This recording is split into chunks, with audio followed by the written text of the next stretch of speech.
Chapter 605.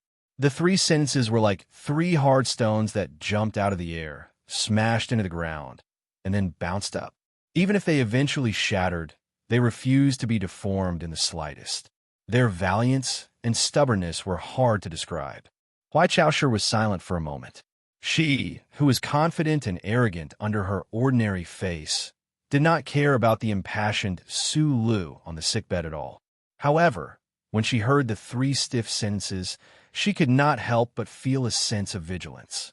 If the soldiers of the Federation were all tough people like this, the war that was about to come might not be easy to fight. I promised you that I would let you die with dignity.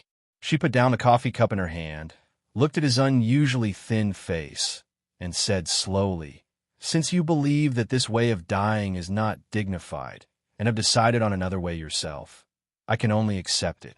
If a completely paralyzed captive cannot provide the corresponding benefits for the Empire will naturally not keep you for nothing. I can't say that I look forward to the arrival of that day, because there is no one who is not afraid of death. However, since that day is bound to come, there is actually not much meaning to what you are saying." Far away from his home galaxy, alone in the depths of the Empire's enemy territory, Su Lu, whose life and death were unpredictable, or perhaps destined to die, seemed to have found some of the shadow of the orphan on the clock tower street back then in his last moments. He raised his eyebrows, looked at Huai Chaoshi with a rather playful smile, and said, "However, it seems that you have won that bet. The bet between you and me was not fair from the beginning." Huai Chaoshi replied.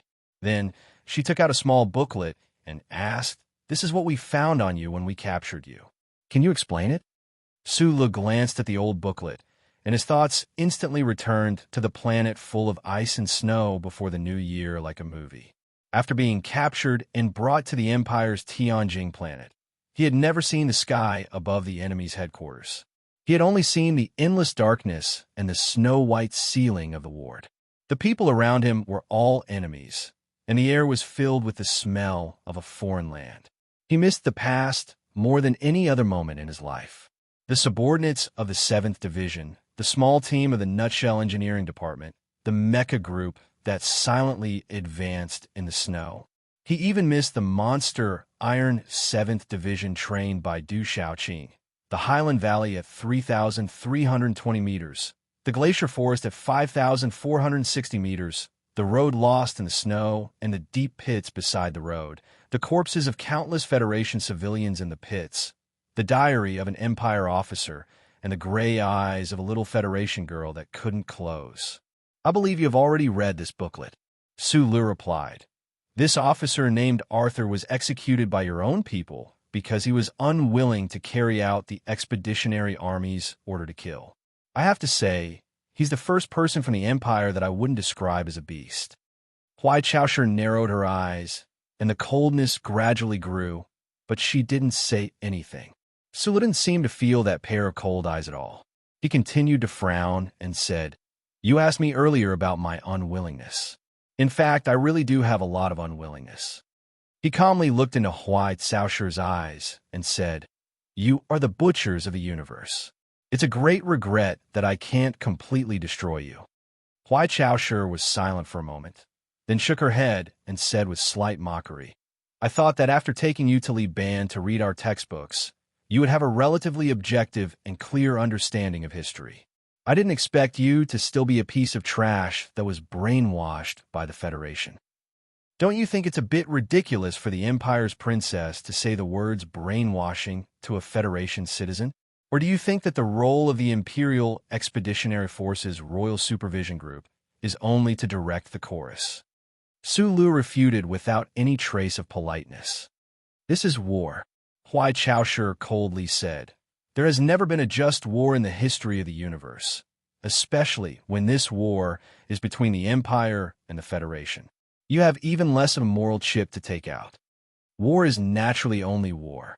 George Carlin has said this many times." Su Lu stared into her eyes and said, "But war is definitely not about slaughtering civilians. Your Federation's army isn't all a model of morality like you." The mockery on Huai Chaoshi's lips grew even stronger. If you flip through the history of the Empire's resistance against invasion, you can find countless examples that show that your comrades are actually no different from wild beasts. Sulu was silent for a very long time. Then he slowly replied, "What's wrong is wrong. This has nothing to do with who's wrong or which camp they belong to. If you encountered this kind of situation in the army, how would you deal with it?"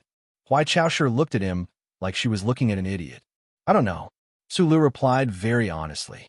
"But don't misunderstand. I'm playing the role of a moral, pretentious prick right now.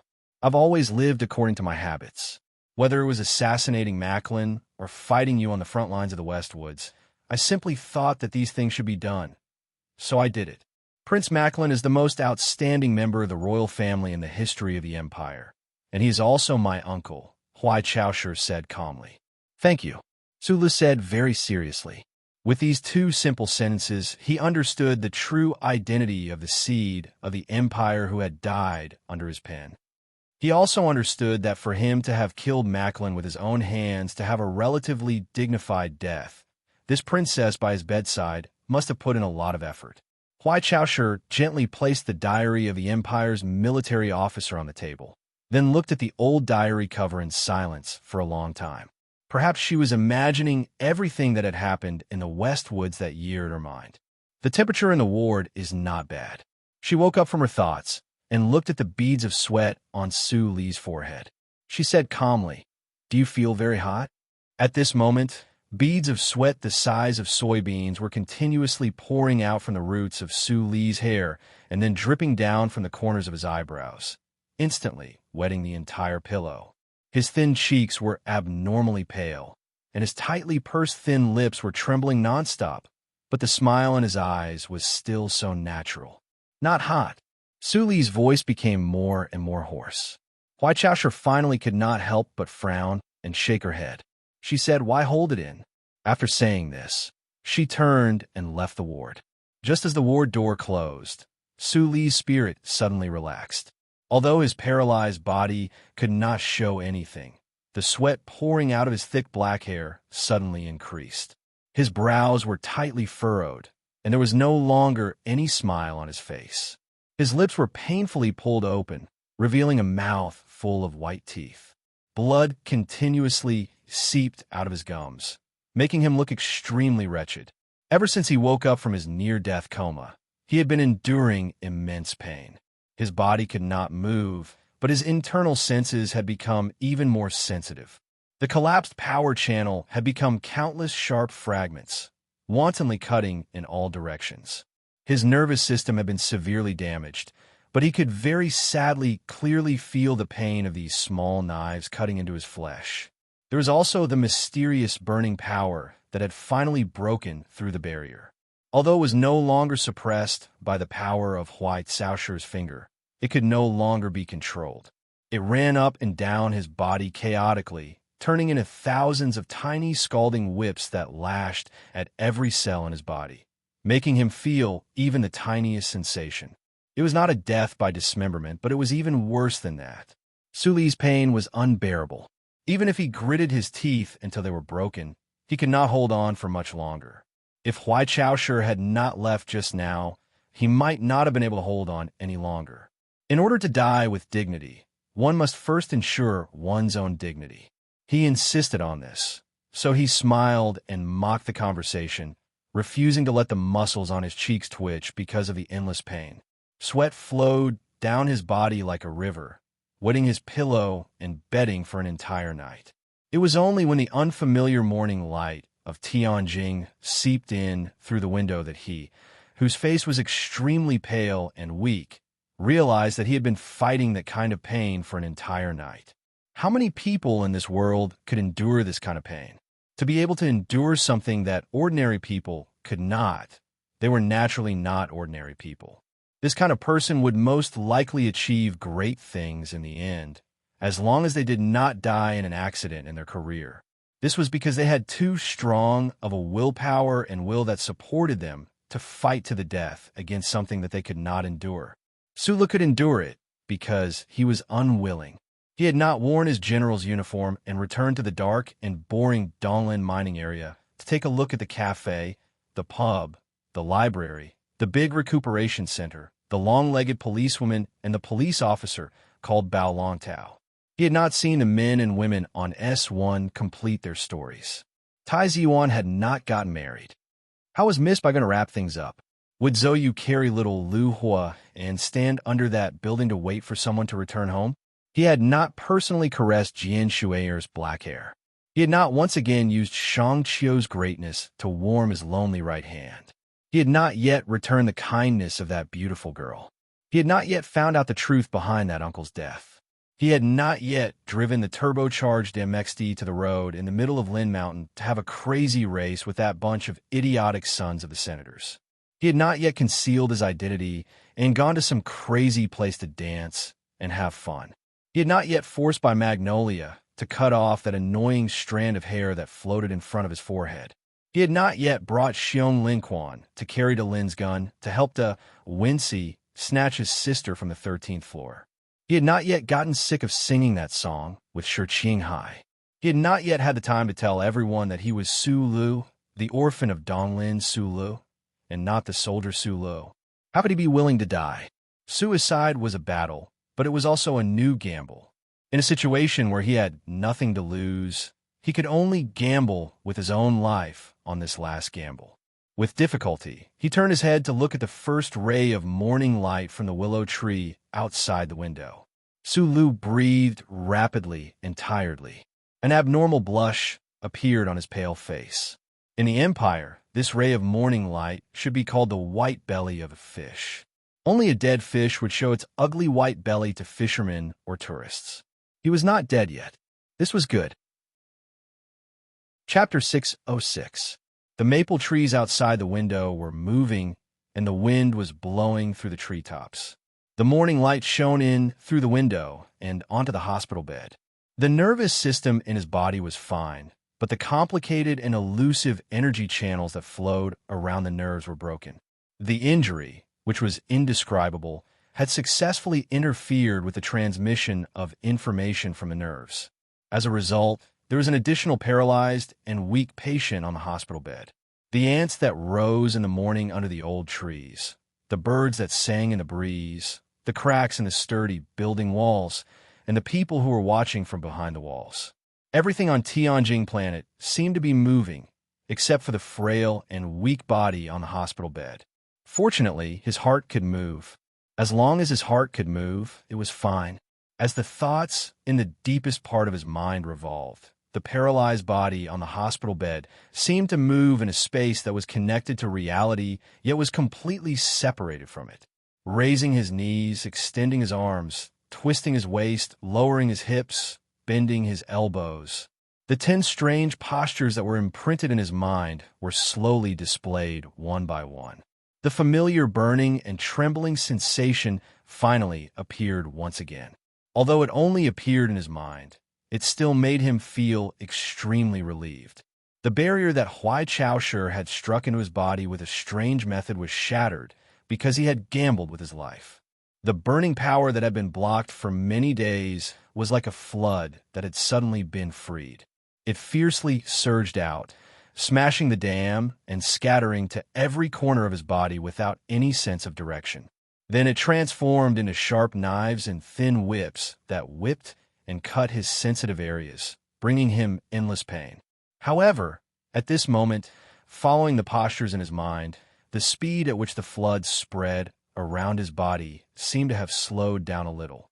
The sharp knives that were cutting everywhere seemed to have become a little blunt, and the thin whips that were whipping randomly seemed to have become a little shorter by an inch.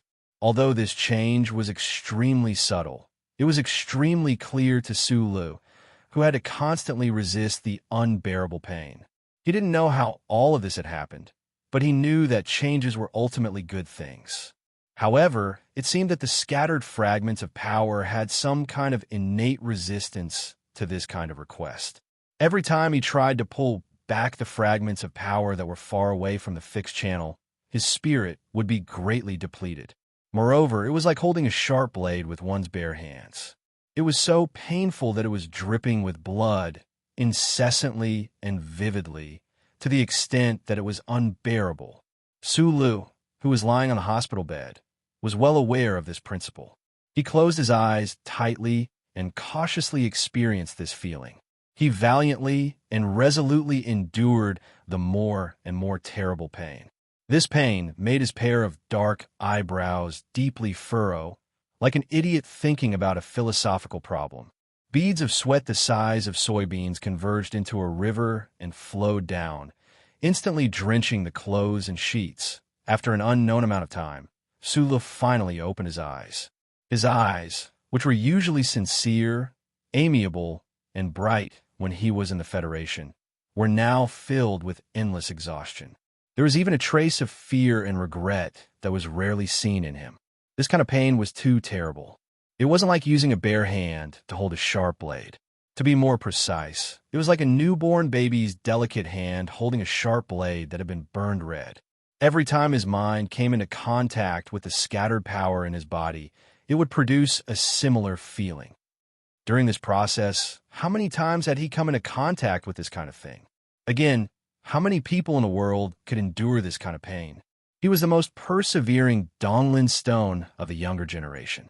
However, under this round of increasingly painful torture, the moss on the stone's surface had already peeled off, and cracks had already appeared on the stone surface. It was about to collapse and scatter. Under the influence of his will, the scattered, burning fragments in his weak body gradually slowed down the speed at which they spread. It was like the universe in the later stages of the Big Bang, suddenly ushering in a long period of peace. However, this kind of change was, after all, minute. Sulu didn't know how many more times he had to endure this kind of pain before he could achieve his goal. He didn't even know why he was doing this. Why was his will able to gather the scattered power? Or was this just his own hallucination under the pain? As an engineer officer who had received a materialistic education from a young age and whose dream was to become a mechanic officer, this was indeed a very big problem. During Sang Shuhai's escape, Huai Chaoshu, in order to ensure that this Federation mechanic genius could maintain his ability to move and keep up with her pace, had once seriously warned him not to attempt to break through the Jinshi restriction she had planted in his fingertips. Reality proved that this warning was true. However, Sulu had no other choice. The next day, he was to be executed in front of the royal palace. He had to take this risk. If he didn't succeed, he would become a ghost. At the very least, he would become a ghost with dignity, a combat ghost who made it difficult for the Empire's people's political ideas to be realized. If he succeeded, once he recovered the mysterious power in his body, then he would have a much better chance of escaping the Empire's control. He had no choice but to throw himself into this gamble, and he had to throw himself into it completely. Unfortunately, the result of a suicide attempt to break through the Jinshi restriction couldn't be said to be success or failure. He didn't die, but he also couldn't recover his strength. His entire body lay paralyzed on the bed, but he still didn't despair. Feng Yu had once taught him that the human body was a machine of the first order. He didn't know what ate rice was, what Jinshi was, and he didn't know that the Empire's royal family had meridians. However, he could describe the channels of the burning power in his body with his eyes closed. He could describe the flow of power with extremely precise numerical differences. He could accurately draw countless three-dimensional structural diagrams in his mind, just like how he deconstructed the MX mecha. Perhaps the three major systems of the human body were more complicated and even difficult to understand compared to metal, such as mecha and battleships. However, he was Sulu, a mechanic genius that even Feng Yu secretly sighed with emotion. Just like repairing a mecha, he began to repair his own body. However, repairing the arm became a thought in his mind. In the past, probably no one had ever thought of such a solution to the problem. Li Pifa didn't, Feng Yu didn't, the strong people of the Empire didn't, no one. Because they weren't Sulu, they weren't the guy who had lived with a mechanical arm since childhood and dealt with machines all his life. There were many body cultivation halls in Philadelphia. Did body cultivation halls mean to repair the body? However, it seemed that he had never heard of a body cultivation hall cultivating someone like him. Even Mr. Tion only had amazing skills and strength. Sulu looked at the snow-white ceiling and thought silently. Huai Chaoshu hadn't been here for many days. As the imperial princess and the highest-ranking officer of the Royal Intelligence Agency, she definitely had to deal with countless affairs, especially when the rebellion of the nobles had not been completely quelled. Several imperial doctors were quietly analyzing the state of his body beside the bed. The pain in his body was still constantly invading and destroying his will. If he didn't force himself to remember the past, he was really worried that he would faint from the pain. Other than recalling the past and secretly repairing his body, he spent most of his time thinking. He thought about the Federation Constitution, the computer problem, and his own problems. After all, the more he thought about it, the more confused and inconceivable he became. According to his personality, he usually didn't want to spend too much time thinking about things that he couldn't understand. However, he was paralyzed in bed right now. There was too much time and too much pain, so he didn't want to spend his days without thinking. The Imperial medical team didn't notice the subtle changes in his body. They only found that this captive of the Federation often had problems with the electrolyte balance. If it didn't save him in time, there were many times when he almost died due to excessive dehydration and circulation problems in his body. During these dozens of days, there were often nobles of the Empire who came to visit. Occasionally, there would also be people from the Imperial Military Department who came to torture some information. Fortunately, because of Whitesauscher's promise, he didn't suffer much. In fact, compared to the endless pain in his body, he didn't mind drinking some spicy water to distract himself. Other than that, no one in the hospital dared to talk to him on the bed, including the two female nurses from the Empire who had lush hair but were still beautiful. Only the snow-white ceiling and the pungent smell of antiseptic accompanied him. The maple trees outside the window were red, but Sulu couldn't see them. He could only infer this result from the faint light reflected from the snow-white ceiling. He didn't know how long he had stayed in this hospital. At the beginning, he still had the mood to count the days and take deep breaths to welcome the morning light every day. However, the repeated pain made him numb, and the overlapping loneliness made him depressed. The counting of days didn't last long. Sula knew very well that this kind of days wouldn't last long. Once the Empire confirmed that he couldn't be squeezed out anything from him and couldn't stand up again as a target to explain to the nobles, he would naturally be killed. No matter how rich the nobles of the Empire were, they wouldn't raise a useless captive of the enemy. On a very ordinary day, the door of the ward was opened. A team of fully armed elite soldiers of the Empire walked in and took control of the entire ward in silence. Was it time? Sulu watched this scene with narrowed eyes. He took a deep breath and waited calmly and weakly. His right index finger covered by the bedsheet trembled slightly. At this moment, several nobles of the Empire in luxurious clothes walked in. One of them was about 40 years old. He looked at him on the bed expressionlessly and said, "Although a disabled person shouldn't be able to grasp the relevant etiquette, I still hope that you can learn something. Otherwise, you'll definitely know that being paralyzed is not the most painful thing in the world." The Federation language this person spoke was extremely awkward. Sulu replied hoarsely, "I can understand the Empire language." "Very good." The official raised his eyebrows in surprise and said, "You should be mentally prepared. His Majesty wants to see you." Hearing this, Sulu was extremely surprised. Why did the Emperor want to see him? But he immediately calmed himself down. After a moment of silence, he said with difficulty, "I don't think this is an honor." This was not an honor, but an opportunity. The index finger under the bedsheet slowly relaxed and then became motionless. Chapter 607. It was around autumn. Red and yellow leaves covered the streets and alleys of Tianjing Planet. For light green jet cylinders flew past the treetops at a low altitude, like the tip of a pen brushing past the bright colors. Then, they landed at an airport outside the center of the capital city.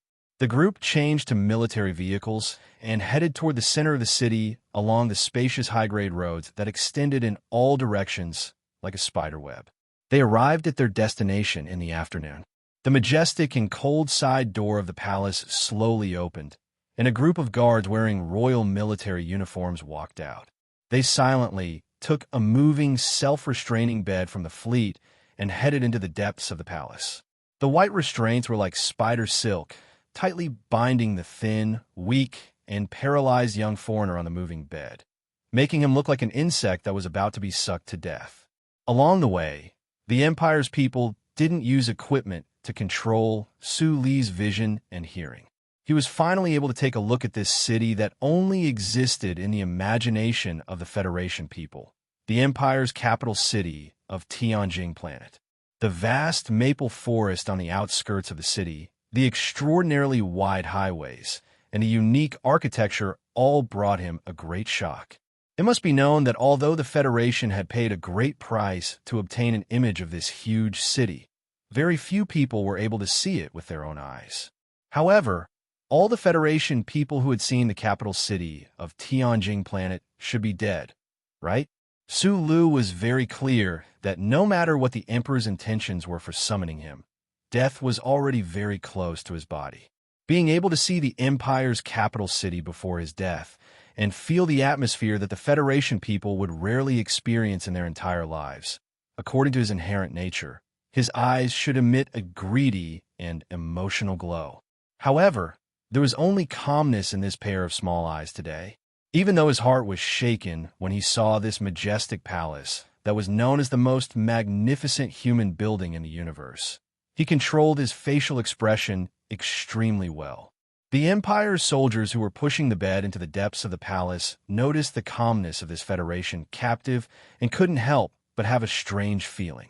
Su Lu narrowed his eyes and looked at the huge, cylindrical alloy building that pierced through the clouds in the distance.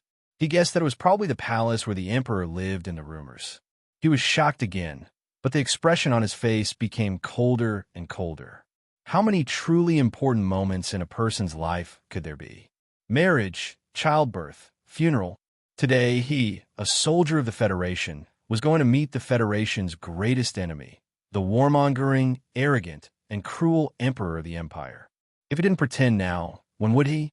At this moment, he missed the wide sunglasses that Zhou had given him.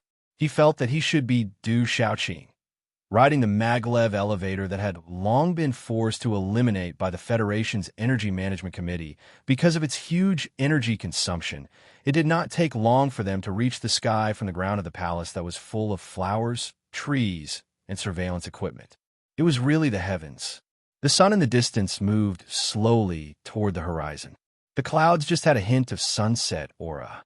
Golden light rose, red, and people seemed to be floating outside the building. It gave people a feeling that they were within reach. Those who live here day and night, no matter how firm and steady their minds were, would still be moved higher and higher by the distance from the ground and the drifting clouds around them. They would become more and more indifferent. But as a soldier of the Federation, to be able to see the Emperor of the Empire with his own eyes and come into contact with him at such a close distance, how could he not be excited? As the screen of golden sunflowers grew closer and closer, that robed figure grew clearer and clearer. Su Lu grew more and more nervous. Ever since he fled Donglin, he had seen many powerful figures with extraordinary auras. He was also a frequent guest at the presidential residence's private banquets. However, for some reason, he always felt that the Emperor under that robe gave him a particularly strong sense of oppression. Was it the smell of power or the smell of death? Was it the identity of the Emperor or this person himself? Su Lu could not tell clearly, but he could be sure that in his entire life, it was probably only when he first saw the war godly Pifu in Qingqing's military prison that his mind would be shaken like this. Behind the screen stood Huai Chaoshi. In front of the soft couch, there was a white-haired aristocrat of the Empire. He was half-bowing and softly saying something. The Emperor, under the robe, slowly raised his right arm. This simple movement was enough to stop the millions of soldiers at the same time. The faint mist outside the palace seemed to have paused for a moment. The aristocrat's narration came to an abrupt end. The Emperor's voice was a bit low, like a thick book being blown by the wind. "Did you kill Prince Delin?" "Yes." Su Lu did not look a Huai Chaoshi behind the screen. Narrowing his eyes, he stared at the back of the Emperor and answered calmly, as if he was answering a small question in a cooking program. "Did you activate the charter on 3320? "Yes." Did you kill Prince Carlton? Yes. The emperor did not turn his head. His eyes should have fallen on that old aristocrat. He let out a few strange laughs. What's the relationship between you and Nasri? Never heard of him. Well, I heard that his last name was Fengyu over there. The emperor slowly turned around. His face was cold and graceful. Hearing the last question, Su Li's pupils suddenly shrank. He felt that the band around his neck suddenly tightened, making it difficult for him to breathe. Chapter 608. Sulu had always thought that other than the few people in the Lees of Philadelphia, no one in this world knew about the relationship between him and Fengyu. Who would have thought that in the Empire countless light years away from his homeland, the Emperor in front of him could reveal so many secrets with just one sentence? Huai Chao Shi, who was standing beside the golden sunflower screen, and the white-haired aristocrat in front of the soft couch had a bigger reaction than him. After hearing the name Nasri, Huai Chao Shi, who had always been calm, raised her head in shock. The aristocrat's eyebrows were raised extremely high and then quickly fell. The Empire's military minister, Prince Barou, was the Emperor's brother. The disputes between the royal family and Master Fan's manor were not secrets to him. He knew very well what the name Nasri meant to the Emperor. While he was shocked by the relationship between this Federation soldier and Nasri, he also thought sadly that since the Emperor let him hear these things, he had probably already made a decision in his heart. Emperor Huai Fuchai slowly stood up, his long robe pouring down like flowing clouds. He ignored the shock of the three people in the room and looked at Prince Barou expressionlessly. I originally didn't need to explain Keaton's death to you, but I didn't think that you would be so stupid. You all always said that no one in this world could kill Keaton under such circumstances, so his death must be my scheme, Huai Caoshi's decision. But now, Nasri's descendant has personally admitted that he killed Keaton. Do you have any new doubts? Prince Barou was silent for a long time. Finally, he no longer humbly bent his body and slowly stood up straight. His back was as straight as a pine tree. He looked at Huai Fuchai and said calmly, "Actually, I really don't need to explain. You should know very well that I have always been afraid of you. Keaton's death made my fear into rare courage. But I really didn't think that Nasri was actually still alive and actually had a son. There are many things in this world that people can't imagine," Huai Fuchai replied coldly. Prince Barou smiled bitterly and said, "In the end, you just want to convince me. You can rebel against me and try to overthrow my rule. In fact, ever since Father chose me as the crown prince, you've been doing this for decades." Huai Fuchai put his hands behind his back, his gaze distant as he gazed at the distant clouds. He said slowly, "But I find it very difficult to accept that you would act because of such a stupid reason. I'm even more unwilling to bear moral responsibility for something I have never done." Prince Borowski didn't answer anything. He silently tidied up his clothes and then walked to the railing. At the end of the railing, several soldiers were waiting to arrest the mastermind behind the nobles' rebellion. Prince Bo Wu smiled and touched the railing with his wrinkled hand. Then, he shook his head and fell down into the sunset. Huai Fuchai coldly looked at this scene. Seeing his own brother commit suicide by jumping off a building, his expression didn't change at all. Only his eyes that seemed to be able to see through the clouds looked down, as if he was chasing after the figure in the air. The tightly bound Su Lu silently watched all of this. He knew that he had personally witnessed a page of the history of the Empire. He didn't know what the truth of this noble's rebellion was, what kind of dangerous assassination the Emperor encountered, what kind of valiant suppression of the rebellion, who that old noble was, but he could guess that with the death of that noble, this rebellion finally came to an end. The Emperor probably tied him up and brought him into the palace to make these rebellious nobles believe that he had nothing to do with Keaton's death. Su Lu pondered in silence, but he was startled by the burning gaze of the two people. He thought of that question again. From that sentence, it was obvious that the Emperor knew the uncle. Could it be that the uncle was really a traitor? He looked up at the middle-aged man in front of him, narrowed his eyes, and asked hoarsely, "Can I know who Nasri is?" The Emperor didn't answer his question. Instead, he looked at his face with a complicated expression and asked, "Where is he now?" He's already dead, Su Lu replied. The emperor was silent for a long time. He waved his sleeve as if to drive away an extremely unpleasant memory and a green fly. He said, "This kind of person should have died long ago. How do you know my relationship with him?" Su Lu suddenly thought of a very fatal problem. If the imperial family knew Feng Yu's ability very well and knew that he had the means to take out the chip behind his neck, then how could they not guard against his escape? Li Pifu, this kind of person, will not have an illegitimate child, Huai Fuchai said indifferently. And you are also a person of the Federation who knows ate rice, so you are naturally Nasri's son. Thinking of the conversation between the emperor and the nobleman, Su Lu felt more and more strange. Why did the people of the empire insist that he was Feng Yu's son and not a student? Could it be that, as Huai Chaosher had once said, this strange thing called eight rice shinchi was really a boring existence of blood theory? This is a very simple inference. What is very interesting is that in the entire universe, there are probably only a few people who can infer it. Huai Fuchai's face was cold and did not appear to be interested. Now my question is, since he is dead, who should I vent the anger that has been accumulating for more than 20 years? A wind came from outside the building, not fierce, not gentle, just cold. Such was the atmosphere of the scene. Standing by the screen, Huai Chaosher, who had been silent all this time, suddenly raised his head and looked at his father. It seemed that he wanted to say something, but in the end his lips were tightly pressed together, and he did not say a word. I don't know what happened back then. Su Lu did not explain to the other the true relationship between himself and Feng Yu. He looked at the emperor and narrowed his eyes. As for what you think, it does not have much to do with me. Right now, I'm only one of your captives. Huai Fuchai held his hands behind his back and stood silently for a long time, as if he did not hear what he was saying. Then he slowly lowered his body and picked up the old rattan at his feet. The rattan was held tightly, and there were faint traces of old black blood on it. The rattan fell heavily. It did not dance like a flower, but viciously split open the air and then tore at the bandages and restraints on Su Li's body.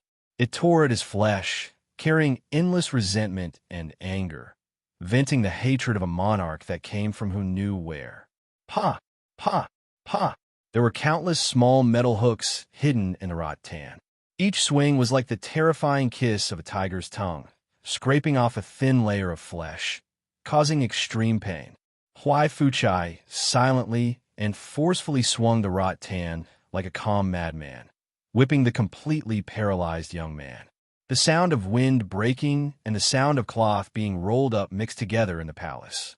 Su Li's face was abnormally pale, his eyes abnormally bright. Paralyzed, he should not have felt pain, but this kind of humiliating torture seemed to hurt his heart. The wind whistled past, and a miserable wound appeared on his chin. He did not close his eyes. His bright eyes were round with anger as he stared at the crazy monarch in front of him. He spat out blood and roared, "I'll fuck your mother." Chapter 609. People who were humiliated, tortured, and hurt would occasionally cry out in despair. Pain would make people sob, make people toss and turn, make people bite the corners of their quilts, break out in cold sweat, and lean against the corners of their chairs with yellow faces. Sometimes, it would also make people unable to help themselves from cursing out vulgarities that they would never have cursed under normal circumstances. The merciless and humiliating whipping of the thorns, the bloody marks on his chin, and the flying red bandages stimulated Su Li's heart. Therefore, he angrily shouted out a profanity about the emperor's mother. Fuck your mother.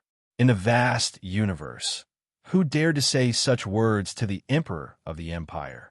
Not being afraid of death was far from enough. That person had to clearly understand that they were going to die. Coincidentally, Su Lu met these two conditions. Therefore, he wantonly said those words, pleasing his cold and angry heart and balancing the fear before death. The 4 words that the paralyzed and weak person seemed to have used up all of his strength and energy to burst out were like a clap of thunder, instantly spreading throughout the entire palace. The servants of the empire in the distance looked up in shock. The golden sunflower on the screen nearby turned around and pretended not to hear it. Huai Chaoshi opened her eyes wide and looked at the pale-faced person under the flying thorns in disbelief. She stared at the bloody foam in the air. These words must have clearly reached the ears of the emperor, but his expression did not change in the slightest. The hint of madness in his indifferent and graceful appearance continued, and the thorns in his hand continued to fall down one after another, landing on Su Li's body, venting his many years of frustration. The emperor stared at Su Lu, who was tightly bound, but the gaze in his eyes seemed to pass through his face to the face from countless years ago, the two faces. The thorns in his hand swung down slowly and steadily in a gentle but heart-palpitating rhythm, breaking through flesh, splashing blood, and bringing pain. That person was already dead, and the resentment of the past could no longer find a target for revenge. Just like the rosy clouds in the sky, the bright moon in the water, and the sunflower in the mirror, how could they be satisfied without any real feedback? As a result, he placed all of the resentment that no one knew about on the thorns, landing on the body of his Federation youth in front of him, turning them into blood that splattered everywhere. Because you are his descendant.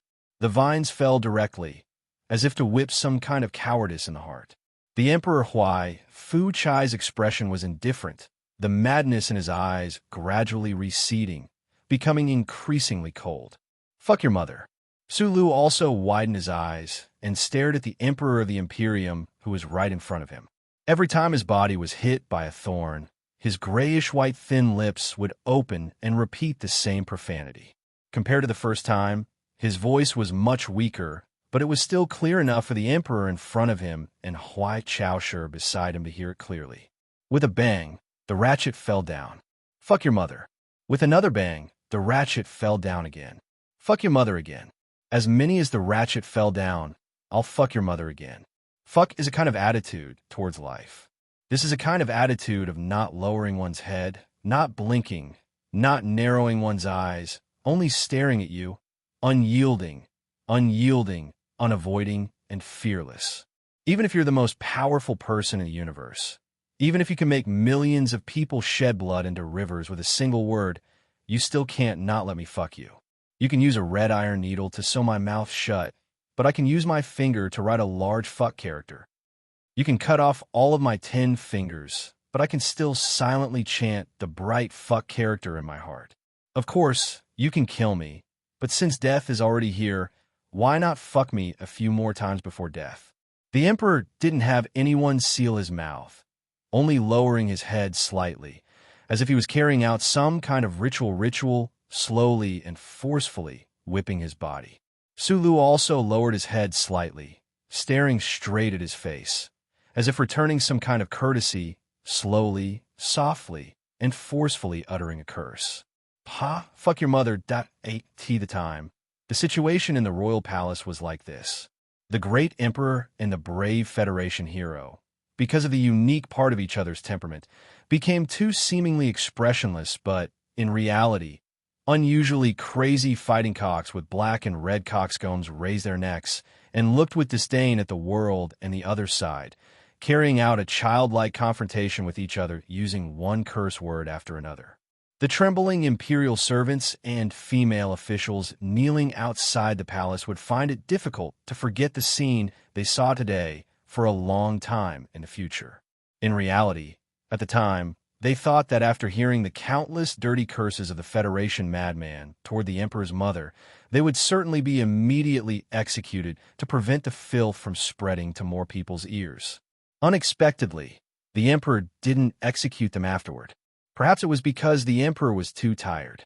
The blood-soaked bandages fluttered in all directions like the feathers of a bird. They then fell and spread out around Su Li's body in a large area. Some of the blood had solidified into black paint, while others were as bright as new blood.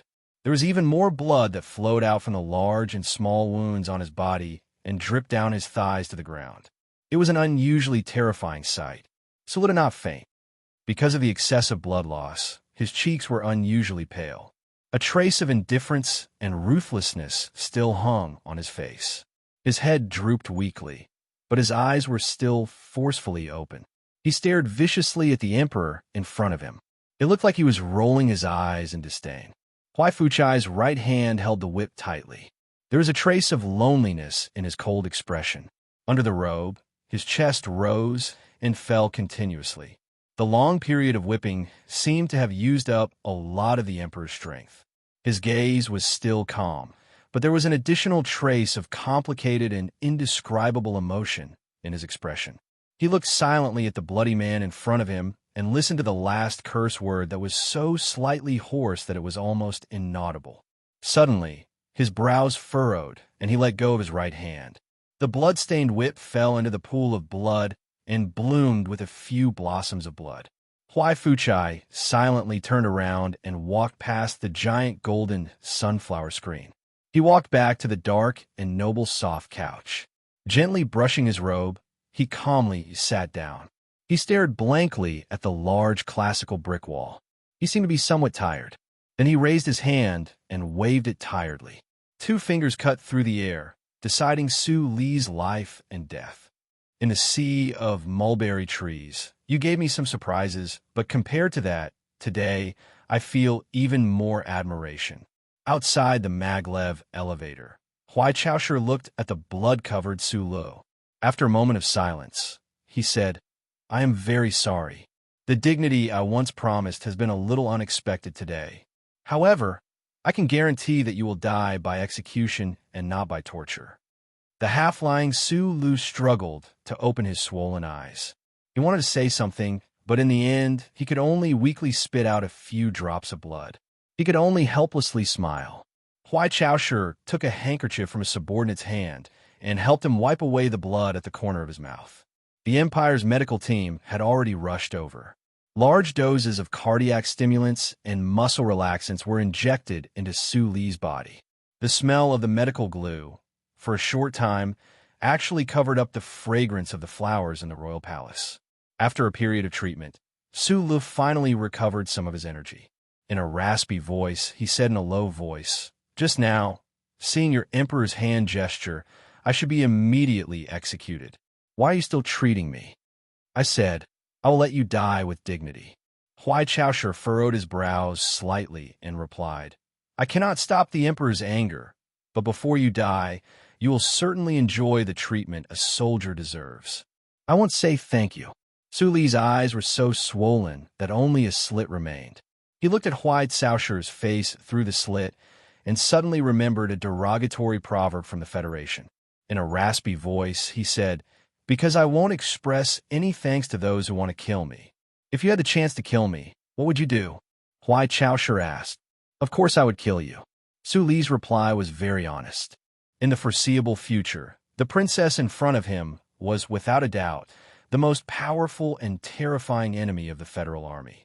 If there was a chance to eliminate her from history ahead of time, no Federation soldier would hesitate in the slightest, even if she was a young woman. Huai Chaosher smiled. To be able to prove one's ability from the mouth of the most outstanding enemy officer, one's mood was not too bad. Before you die, what words do you have to say? In the future, when the Empire occupies the Federation, I can pass on your words to the people of the Federation. The Empire occupies the Federation? The weak Su Lu was not in the mood to continue arguing with her. He blinked with difficulty and asked, Are these my last words? When did the Empire treat the captives of the Federation so well? This is to thank you for bringing back the diary of that officer, Huai Chaosher replied. Was he going to give out his last words again? Su Lu thought of the conversation he had with Bai Yulan on the summit of White Cliff Peak at 3,320 years ago. A trace of emotion appeared on his wounded and miserable face. After a long silence, he looked at Huai Chaosher and said in a raspy voice, I don't have any last words. I just want to know what Feng Yu, that Nasri you all speak of, what is his relationship with the Empire? He is one of the people closest to me in my life. The government said that he is a traitor, and the charter determined that he is the #1 wanted criminal, but I don't believe it. Su Lu painfully coughed a few times. He gasped for breath and said, Your emperor hates him very much. This is very good. He supports my rebellion. This matter is truly very important to me. Hearing Su Li's last request before his death, Huai Chaoshi was also silent for a long time. The fingers behind her moved slightly, chasing away all of the doctors and guards. Only the two of them were left in the secluded corner of the royal palace. The Federation believes that he is a traitor. An extremely strong trace of mockery appeared at the corners of her lips. Things in this world are truly very strange. In my opinion, your father and Li Pifu, this pair of brothers, are, without a doubt, the most shameless pair of traitors in the history of the Empire. Su Li's body should be very weak after being crazily whipped by the thorns. His hearing was somewhat damaged. The blood that flowed down his temples gradually coagulated when it entered his ears. The sounds of the outside world seemed even more indistinct. He tilted his head slightly with difficulty, wanting to clearly hear what Huai Chaoshi was saying. Uncle Feng Yu and military god Li Pifu were traitors to the Empire? Or did he hear wrong? Fuck. Chapter 610. A few years ago, in the mech combat training room in Section H1 of the Yue University Library, Su Li used the channel of burning energy to replace the nerves and veins in his body, transmitting the instructions from his brain to every part of his body. From that day on, he became one of the most thick-skinned people in the universe. Until now, when the channel collapsed, the burning energy was still wandering in his body, and his nerves were even thicker than before. Therefore, many things that could shock ordinary people to the point of prostrating themselves on the ground or even trembling all over could not shake his stubborn heart that was as dull as a stone. Being whipped crazily by the Emperor was a rare treatment, but it didn't shock him. He was weak and paralyzed, and he was brutally beaten until he was covered in blood. His wounds were so horrible that even Zoya might not be able to recognize him, but he was still able to smile. He didn't care, and he wasn't shocked at all. Even when the Emperor revealed the secret he had buried for a long time, the secret between him and Uncle Feng Yu, the surprise in his heart calmed down, and there wasn't much shock left in him. Until now, when he heard Huai Caoshi's words full of mockery and resentment. He was finally shocked and could not speak for a long time. The god of war Li Pifu galloped in the universe, shining brightly and reaching the peak of personal strength, almost like a god. Uncle Feng Yu's body shook, fighting against more than 10 military mechs with his bare hands. He was so strong that it was dazzling. No one knew when this pair of brothers suddenly appeared in the Federation, showing their extraordinary strength in different fields and light and shadow, fighting against the glory of the Empire and the Charter. However, their ability was not passed down. No matter how many close combat masters there were in the Philadelphia Cultivation Gym, even geniuses like Mr. Tian, no one could approach the level of the brothers. According to Huai Chaoshi, the Jinshi that Uncle Feng taught him should be called 8 rice, and this Jinshi was the secret ability of the imperial family. It seemed that this was enough to explain many things. They are from the Empire? Su Li did not need to squint his swollen eyes to express his inner feelings as usual. He stared at Huai Chaoshi in front of him and asked in an incredulous tone. After a long silence, Huai Chaoshi narrowed her eyes and said, "Fortunately or unfortunately, the people of the Empire can hardly learn the ingratitude of the people of the Federation." Su Li understood this sentence and suddenly felt a wave of relief mixed with lingering fear. If the Federation's war god and his teacher were really brothers of the Empire, he really found it hard to accept this absurd fact.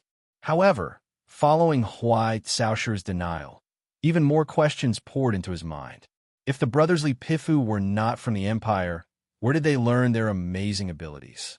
Why was the imperial family so familiar with Uncle Feng Yu's incarnation? It was almost evening, and the red clouds were flying diagonally outside the high palace walls. The faint golden afterglow shone through those unknown trees and sprinkled on this quiet corner. They came to the Empire to study. When did that happen? Su Li's mechanic mode of thinking was calm enough and precise enough to immediately grasp the core of the problem. Nasri definitely came to the Empire when he was young, but the story between him and His Majesty should not be known by anyone in this universe. As for Li Pifu, There is no evidence to prove that before he led the army to invade the Empire, he came to planet Tianjing to study. I don't understand, Sulu said hoarsely, his voice extremely weak. Huai Chaoshu glanced at him, shook her head, and said, "You're about to die. Why are you still concerned about this?" "It's because I'm about to die that I have the urge to know these secrets." Sulu coughed and replied, I don't want to die, with 800 question marks in my head. A hungry ghost is uncomfortable, but a curious ghost is even more uncomfortable. Yes, you're about to die. After a moment of silence, Huai Chaoshu said, "There's no harm in letting you know about the past of your father and uncle. Maybe you'll understand why the Empire is angry." "This must be a very long story." Sulu smiled with difficulty. "I don't know if I can finish listening to it before I die. I don't know much about the details of what happened back then." Huai Chaoshu looked at him and pressed the electric button beside the self-restraining table. She said expressionlessly, "This is a very simple story. It's always good to have a story to listen to before you die." Huai Chaoshu returned to silence and walked toward the corner of the palace. The self-restraining table that bound Sulu made a low electric sound and followed his back as he moved forward, walking further and further away under the bright red sunset. The Empire's military officers and doctors behind did not hear the conversation between the two of them. They looked at the two long and narrow backs that were gradually moving away and could not help but look at each other. Then they quietly followed from afar. This scene was very interesting. A death row prisoner wrapped in restraints, bandages, and medical glue, like a Namling specialty brown rice bag, was like a paralyzed old man who could not walk. He leaned against the self-restraining table and followed the young man in front of him who had his hands behind his back. His body was thin but gave off an aura that was more valiant than the huge palace. They slowly walked under the high palace walls in the twilight. It was like two people who appreciated each other were saying goodbye. It was a farewell. "Do you see that building?" Huai Chaoshu stood on the high palace wall and squinted at the civilian district in the west shrouded in the twilight. She pointed at a completely white courtyard in the midst of the low residential buildings. Su Li's eyes were swollen. He looked with difficulty for a long time and then nodded. He did not know what the little story before his death had to do with that inconspicuous courtyard. That is the most sacred place in the entire empire other than the imperial palace. Huai Chaoshu had a leisurely expression. "The Great Master Fan Manor. The Great Master Fan Manor." Sulu silently repeated this strange name in his mind. He felt like he had heard of it somewhere before. The Great Teacher is the most respected title in the Empire, but not many people know about it because they do not care about the reputation in the secular world. Huai Chaoshu slowly explained. Every great teacher is a rare genius. Perhaps it is in the academic field, the economic field, or some other field. In short, they're the most secret and also the most important foundation of the empire. "You mean?" Sulu was confused and asked. "This position is hereditary." "Correct. A family that always produces geniuses." After a moment of silence, Sulu shook his head with difficulty and said, "I am a member of the Federation. I believe in equality. I do not believe that fate itself will create this kind of unfairness. There has never been such a thing as innate fairness in the universe." Huai Chaoshu said indifferently, "Only those with royal blood have the chance to master the 8 rice, true qi. This is unfair, but it is also the truth.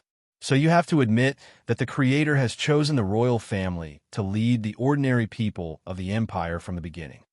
The war god and the Nasri brothers are not people of the empire, so naturally, it is impossible for them to have royal blood. I'm also not from the empire, but we have both mastered it." Huai Chaoshu narrowed his eyes, seemingly troubled by this question. After a long silence, he said, "Perhaps the Creator has chosen you and the Li brothers on your side. Should I feel honored?" Sulu shook his head. "You should feel honored." Huai Chaoshu gave a simple comment and said directly, "Now, let us begin the simple story. Please." After or before the Empire and the Federation met, an Empire spaceship passed through the space channel and entered the Federation's territory, landing in a place called Feiqing. Wait, there are many logical problems at the beginning of this simple story. Sulu did not care about his weak body and firmly retorted, "The Empire's space technology was even more backward than it is now. It was not enough to support a spaceship to cross the galaxy. Besides, even if that spaceship flew over, it would not have been able to hide from charter and silently land in the capital ring." As I said, I don't know too many details. I just want to tell a simple story. Why Chowsher stood in the twilight, frowning as if a fire was about to ignite. She was not used to this guy being so stubborn even before death. And I firmly believe that the spaceship can do it, because this is the foundation of the story, because the passenger on the spaceship is the former great teacher. Sulu was silent for a long time before saying, "All right, what's the end of the story?" The former great teacher of the Empire found a pair of brothers who could cultivate the 8 rice true chi in the Federation's fetching. So he taught them. At that time, the pair of brothers were still children. They were pure enough and talented enough. They grew up very quickly, so quickly that they surpassed the great teacher's imagination. The problem was that when they grew up, they were no longer pure. The older brother changed his name to Li Pifu and participated in the invasion of the Empire, completely ignoring the fact that the Empire was his teacher's hometown. Then one day, this man called Li Pifu assassinated the emperor of the Empire. In that battle, he even used the 8 rice true chi he had learned in the Empire to kill his teacher. And then? There's no then. The setting sun outside the palace walls was like a crack in Su Li's eyes, from which countless streams of blood flowed. White Saosher's simple words described a major event that had happened several decades ago. Perhaps this major event would never be recorded in history, but that great teacher who was far away from the Empire, those 2 ignorant children who were learning true chi and feiqing, had personally written a few lines of words in history that could never be erased. In this simple story, there was the former great teacher's inconceivable journey into space, the integration and separation of races, the friendly teaching and ruthless betrayal, and the great psychological struggle and painful torment of races. There was also blood. This is truly an extraordinary story. Sula knew that she had no reason to lie to him at this moment.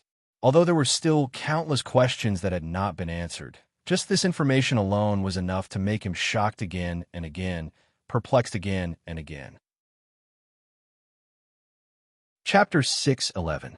Decades ago, even in the last constitutional calendar, an ordinary private spaceship swayed alone through countless stars and dust, through the complex and dangerous space channel of the Night Scorpion Nebula, and mistakenly entered a completely unfamiliar galaxy. Somehow, it avoided the glory of the Charter and came to the Federation, which had been in peace for thousands of years. It was so quiet that it was about to decay. At that time, the Federation, the first generation of anti-government forces without any political program, had just taken shape in the Green Dragon Mountain. The leader of Nanshui had not been born yet, and he should not have been born yet. This group of workers who escaped from factories in the 4 states around the mountains only had wrenches and heavy loading machines in their hands, and other weapons in their hands. At that time, the Federation, the 7,000-year-old families gradually hid their huge bodies behind the scenes of the historical truth. The government and the management committee became stronger and stronger, and the strength of the federal military was as scattered and weak as it had been the past tens of thousands of years. Because there was no enemy, the West Mountain compound was a forgotten corner of the people. At that time, the Federation was a peaceful society. People enthusiastically praised the countless different styles of Master Schiller's plays, and were content to find excitement from those bizarre and strange stories to pass the time of their stagnant lives. At the same time, they also balanced the boredom caused by years of eating synthetic protein meat. At that time, in the Federation, the Zhong family controlled the 4th military region in the West Woods, carefully keeping a distance from the Federation government. In the more distant East Woods region, the lack of crystal resources forced the enterprises under the Tai family to increase the speed of excavation in the deep crust of the earth. From time to time, uncontrollable mining accidents accompanied by small earthquakes occurred in this troubled land. A spaceship from the Empire quietly landed in such a federation.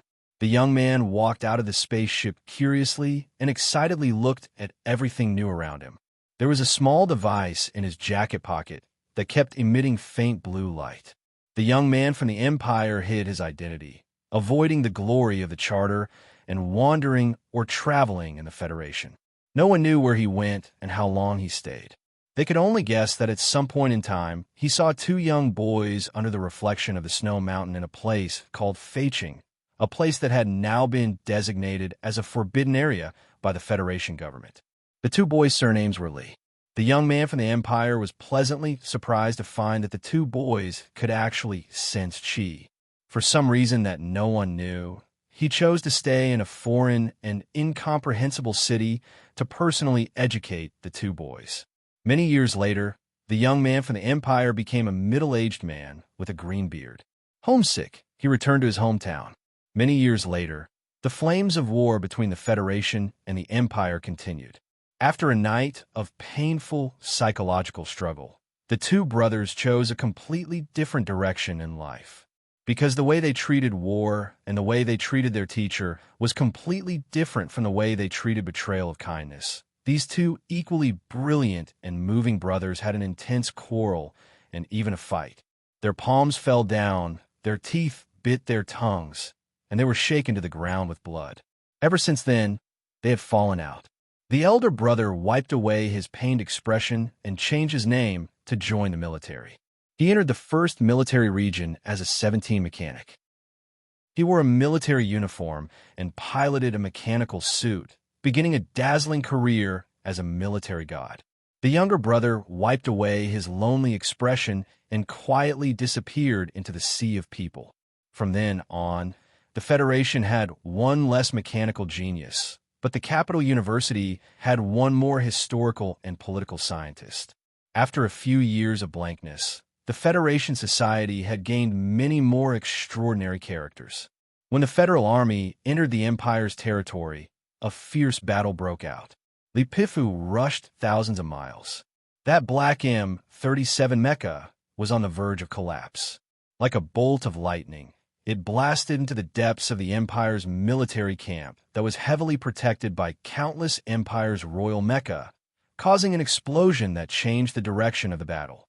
The explosion stirred up a cloud of dust. The Emperor of the Empire fell to the ground with an expression of disbelief. Beside him, an old man looked at the approaching shadow of the mecha with a complicated and inexplicable gaze until it was reduced to ashes. This old man had once been young. He had once traveled the universe.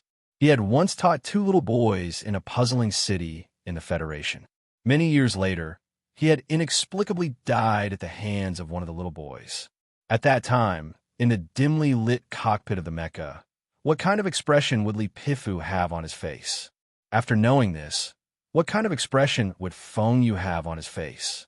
After a few more years, Li Pifu, who had already become the Federation's military god, led the Federal Army in a large-scale attack on the Empire. However, because of that strange explosion, all of his previous efforts had been wasted. What did this have to do with Feng Yu's expression back then? Was this how the number one wanted criminal of the Federation, the number one traitor of the Empire, was trained? In the blood-red twilight, Su Lu, bound by restraints, narrowed his eyes and looked into the distance.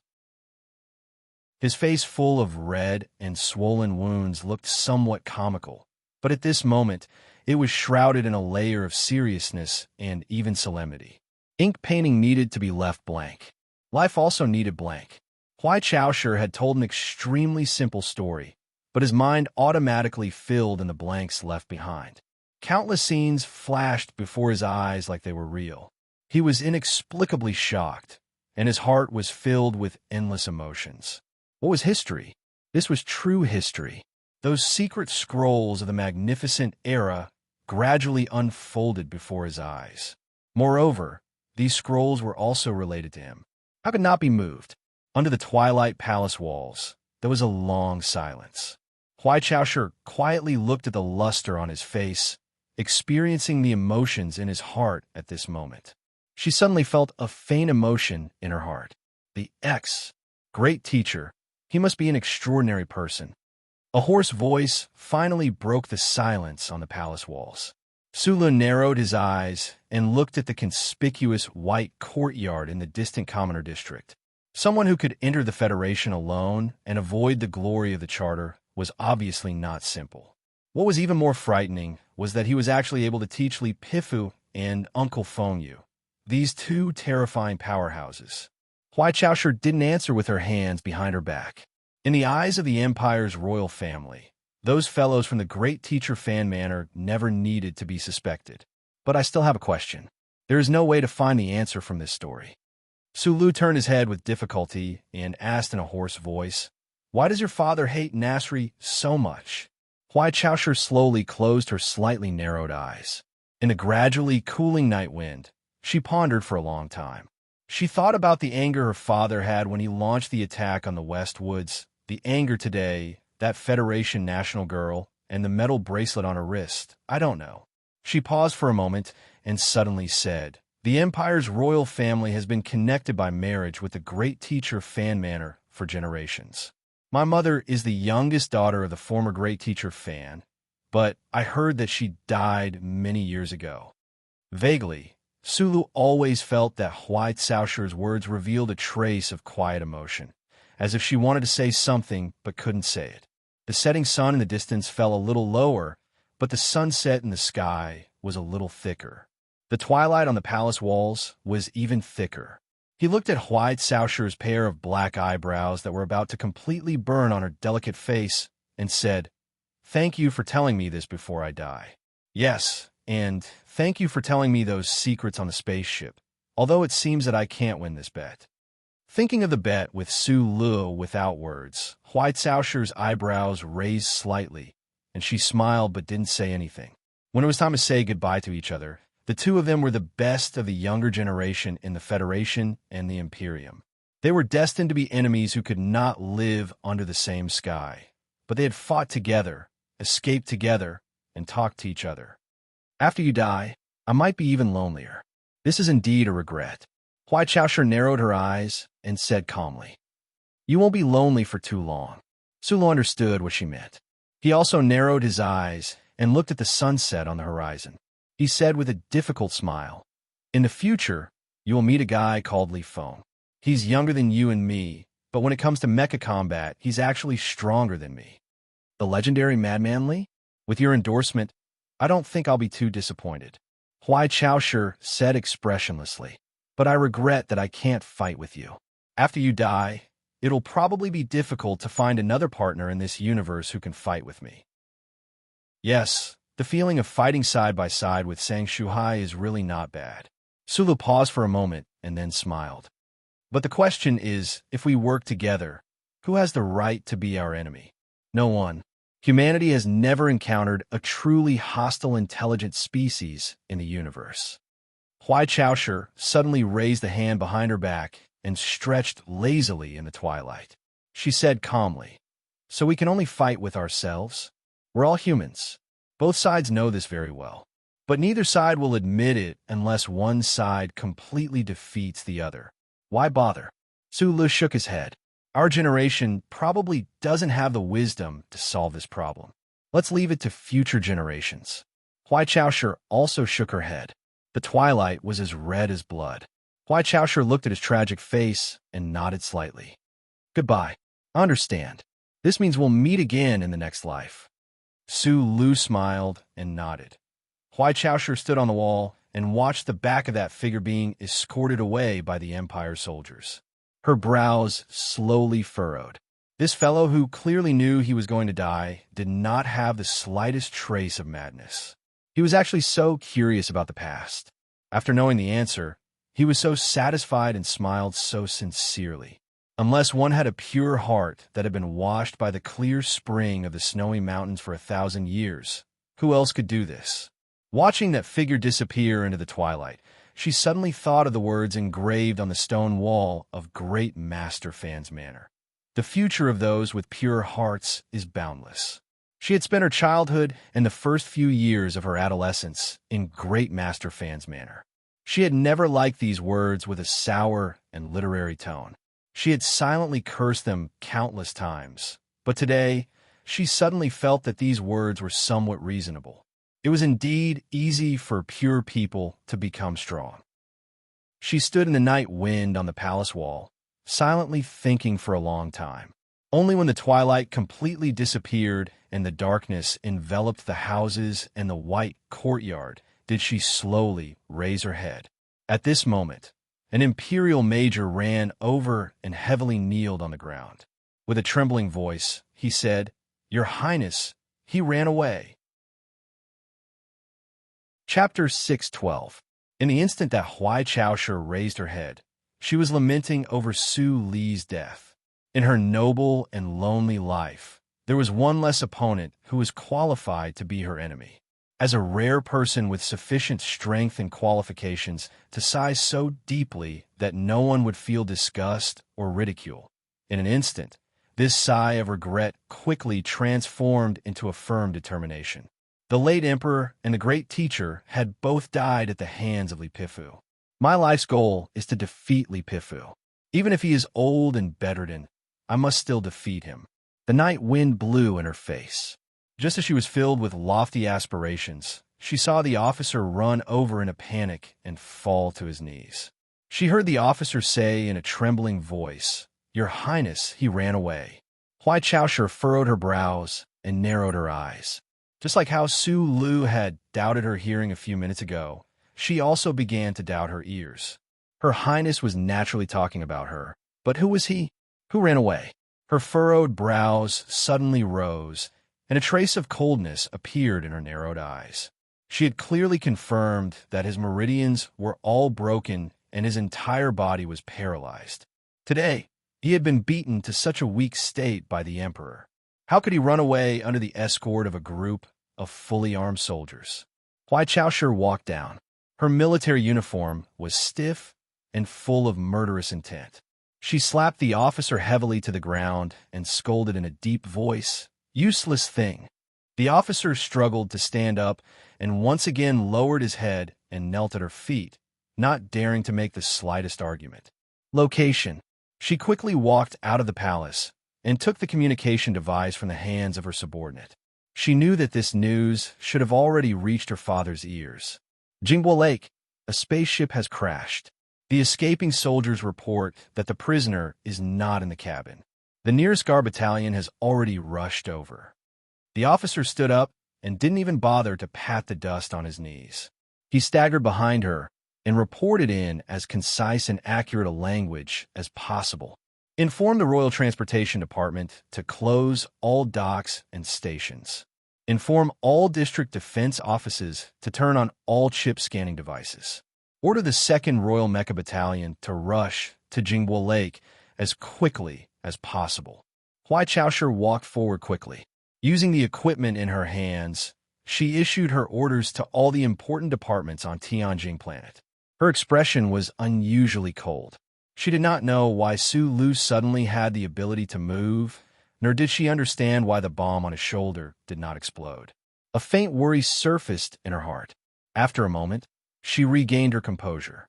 Thinking of the chip behind that guy's neck, she took a deep breath and said expressionlessly, "Send out all the ground troops in the Weishu district. I want no one to miss anything within a 40-square-kilometer radius of Jingbo Lake. The focus of the search is the forest in the south. Advance in echelons and kill them all." The chips on the back of the Federation people's necks were like lights in the dark night. The buildings in the Empire District were densely packed with chip pulse monitoring devices to guard against Federation spies. Under such circumstances, if Su Lu wanted to escape, the only way was to leave the city and enter the deep mountains and forests that a few minutes ago. The 4 jets at the belly of the near-surface spaceship developed by the Empire continuously spat out high-pressure air, driving the spaceship away from the setting sun quickly and steadily. It brushed past the tall, ancient triangular maple trees and flew towards its destination in the south of Tianjing planet's capital. The bright yellow and red leaves retreated quickly outside the window, blending into the last of the blood-red twilight and returning to darkness.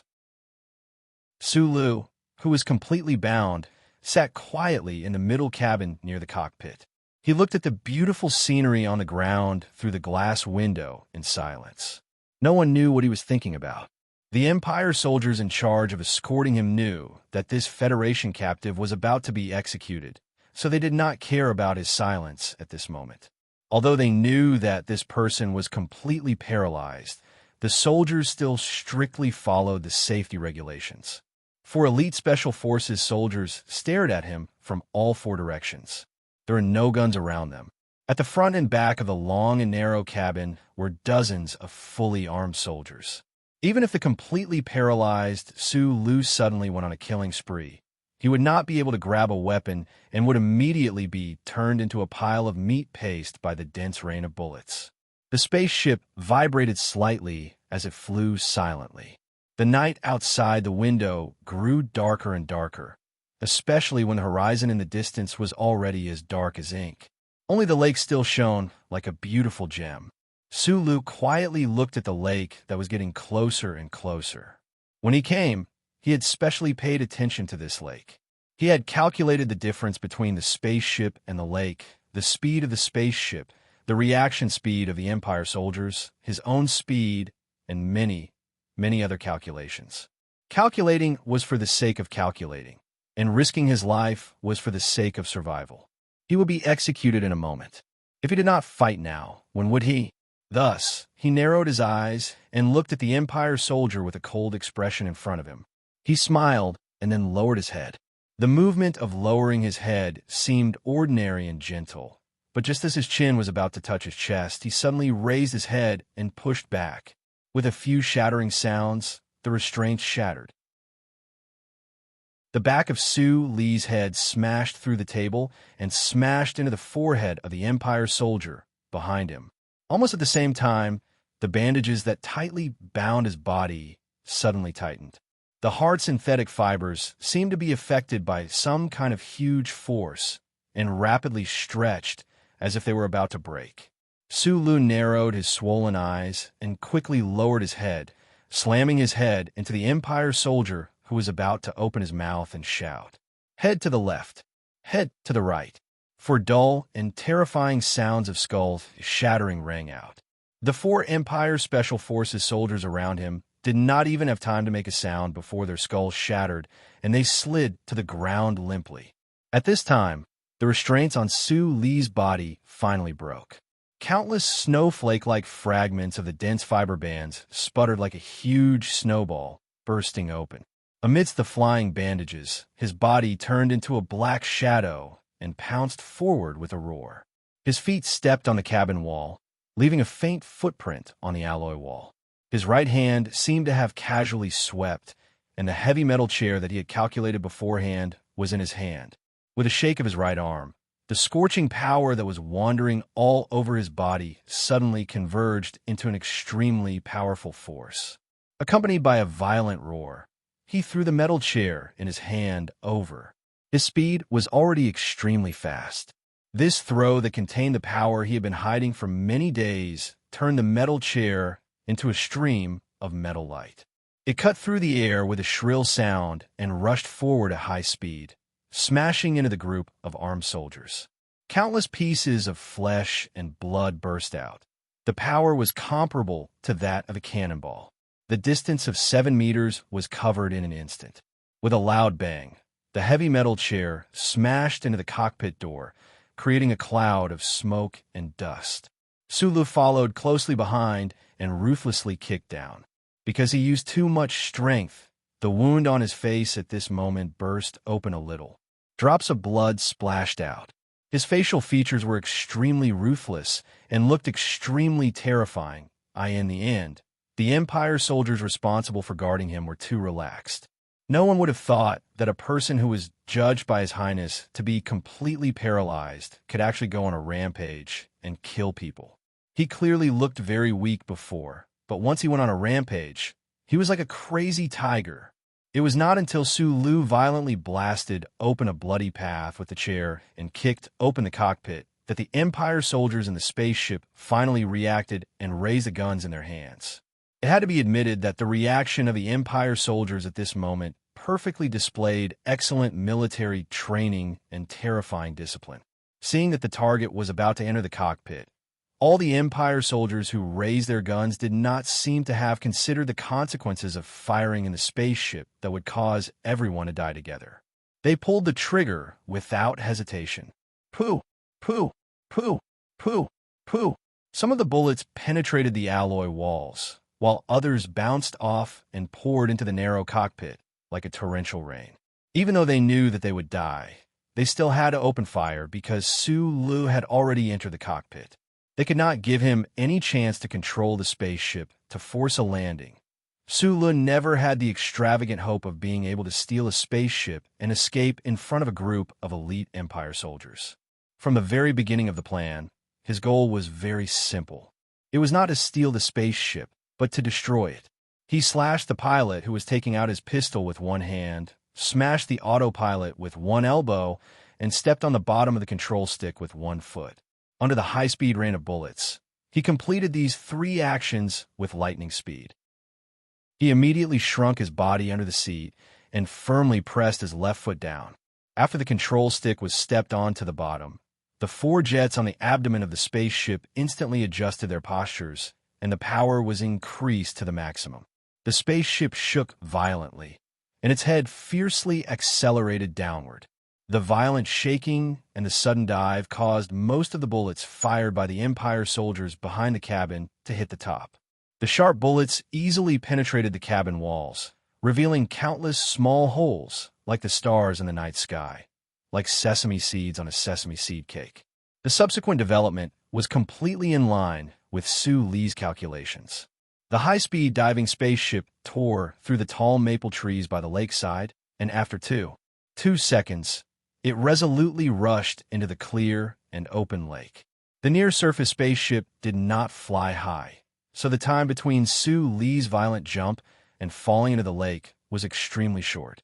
However, when the heavy spaceship suddenly collided with the cold lake water, it still caused a huge water column and a terrifying loud noise. Diving into the lake at such a high speed, there was not much difference between the soft water surface and the hard concrete floor.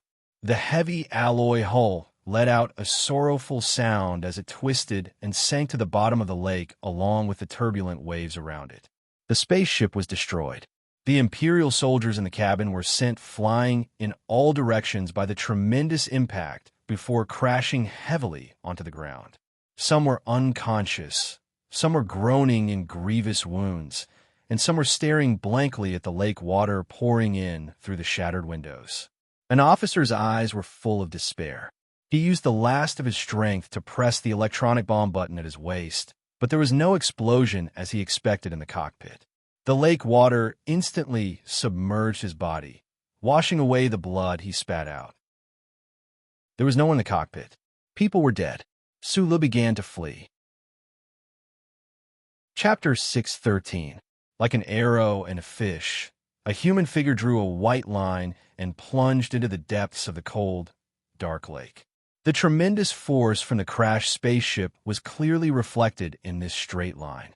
A few bubbles overflowed from the top of the figure did not have time to float before they were crushed by the fierce, invisible waves. At this time, it was already late at night. The autumn lake water was bone-chillingly cold, hitting one's face painfully. The medical glue was diluted, and there were traces of blood seeping out. However, like those bubbles, they quickly merged into the lake water, and no traces could be found. The tremendous pressure from all directions invaded him, but Su Li's miserable face did not show any reaction. He was very used to this environment. After sinking and suffocating in the hundreds of millions of tons of lake water on the Red Rose countless times, he was no longer afraid of water, only a sense of closeness with peace. He struggled to open his swollen eyes and swam to the bottom of the lake, holding the box he picked up from somewhere. He did not move, but his waist occasionally swayed like a fish, and his speed that was just slowed down by the lake water would increase again. When he touched a big rock at the bottom of the lake, he closed his lips and slowly adjusted his posture. He put his obviously stiff left leg into the crack of the rock and wedged his body so that he would not float up. Then he quickly opened the toolbox in his hand and took out a small device. He slowly turned his head and looked at the electrically controlled bomb ring in the bloody hole on his left shoulder. The high-speed rotating probe did not make any buzzing sound at the bottom of the lake, only a few beautiful water swirls. 10 seconds, 20 seconds. Sulu looked up and squinted at the lake. He could vaguely see lights flashing and the huge spiral arms of helicopters dancing. The people of the Empire came quickly, faster than he thought. After the four-cylinder floating spaceship crashed, the follow-up military aircraft in charge of escorting it did not land to rescue their colleagues. Instead, they directly began to search the lake, preventing him from escaping at the first moment. Then, more soldiers of the Empire came. He watched in silence for a moment, then lowered his head and continued his work. 1 minute, 2 minutes, 3 minutes for minutes. In the depths of the lake, where there was no oxygen, he had forgotten to breathe. Faint wisps of blood seeped out of the wounds on his face and nostrils, rising slowly like red smoke. The scorching energy inside his body roamed freely like the bloody mist. It entered every cell of his body, nourished his lungs, refreshed his mind, and ensured his survival.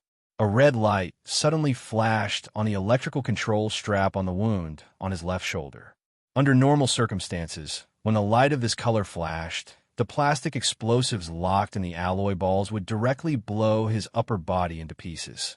His injured and swollen eyelids had turned white from being soaked in the lake water. Sulu closed his mouth tightly and continued to operate with his head lowered. He did not even blink.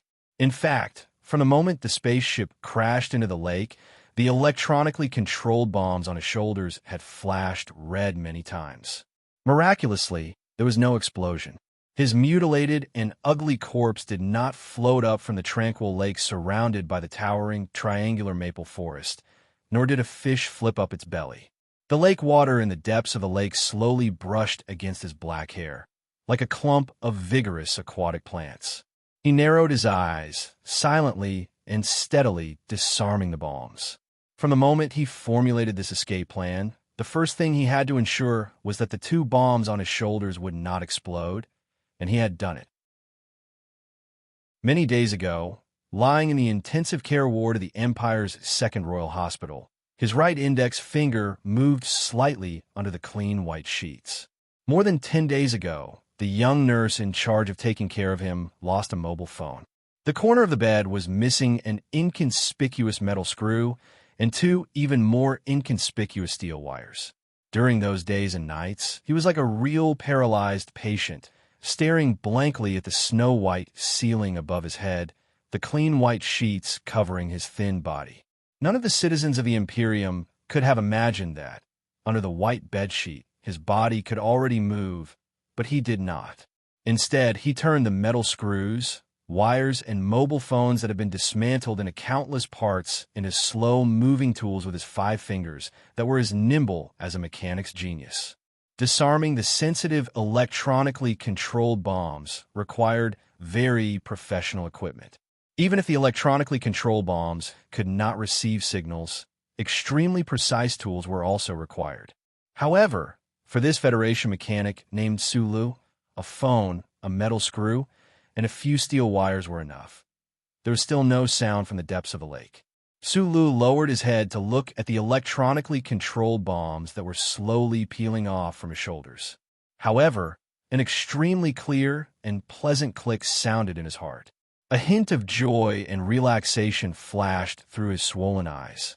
After he was captured on the Red Rose, the electronically controlled bombs were bloodily tied to his shoulders. Even when he fought side by side with Huai Chaoshi in the Mulberry Sea, that Highness had never intended to remove them for him, because the Empire could not underestimate his ability. Once the burden of a serious threat to his life was removed, the mental pressure also disappeared. Sulu suddenly felt that his body was a lot lighter.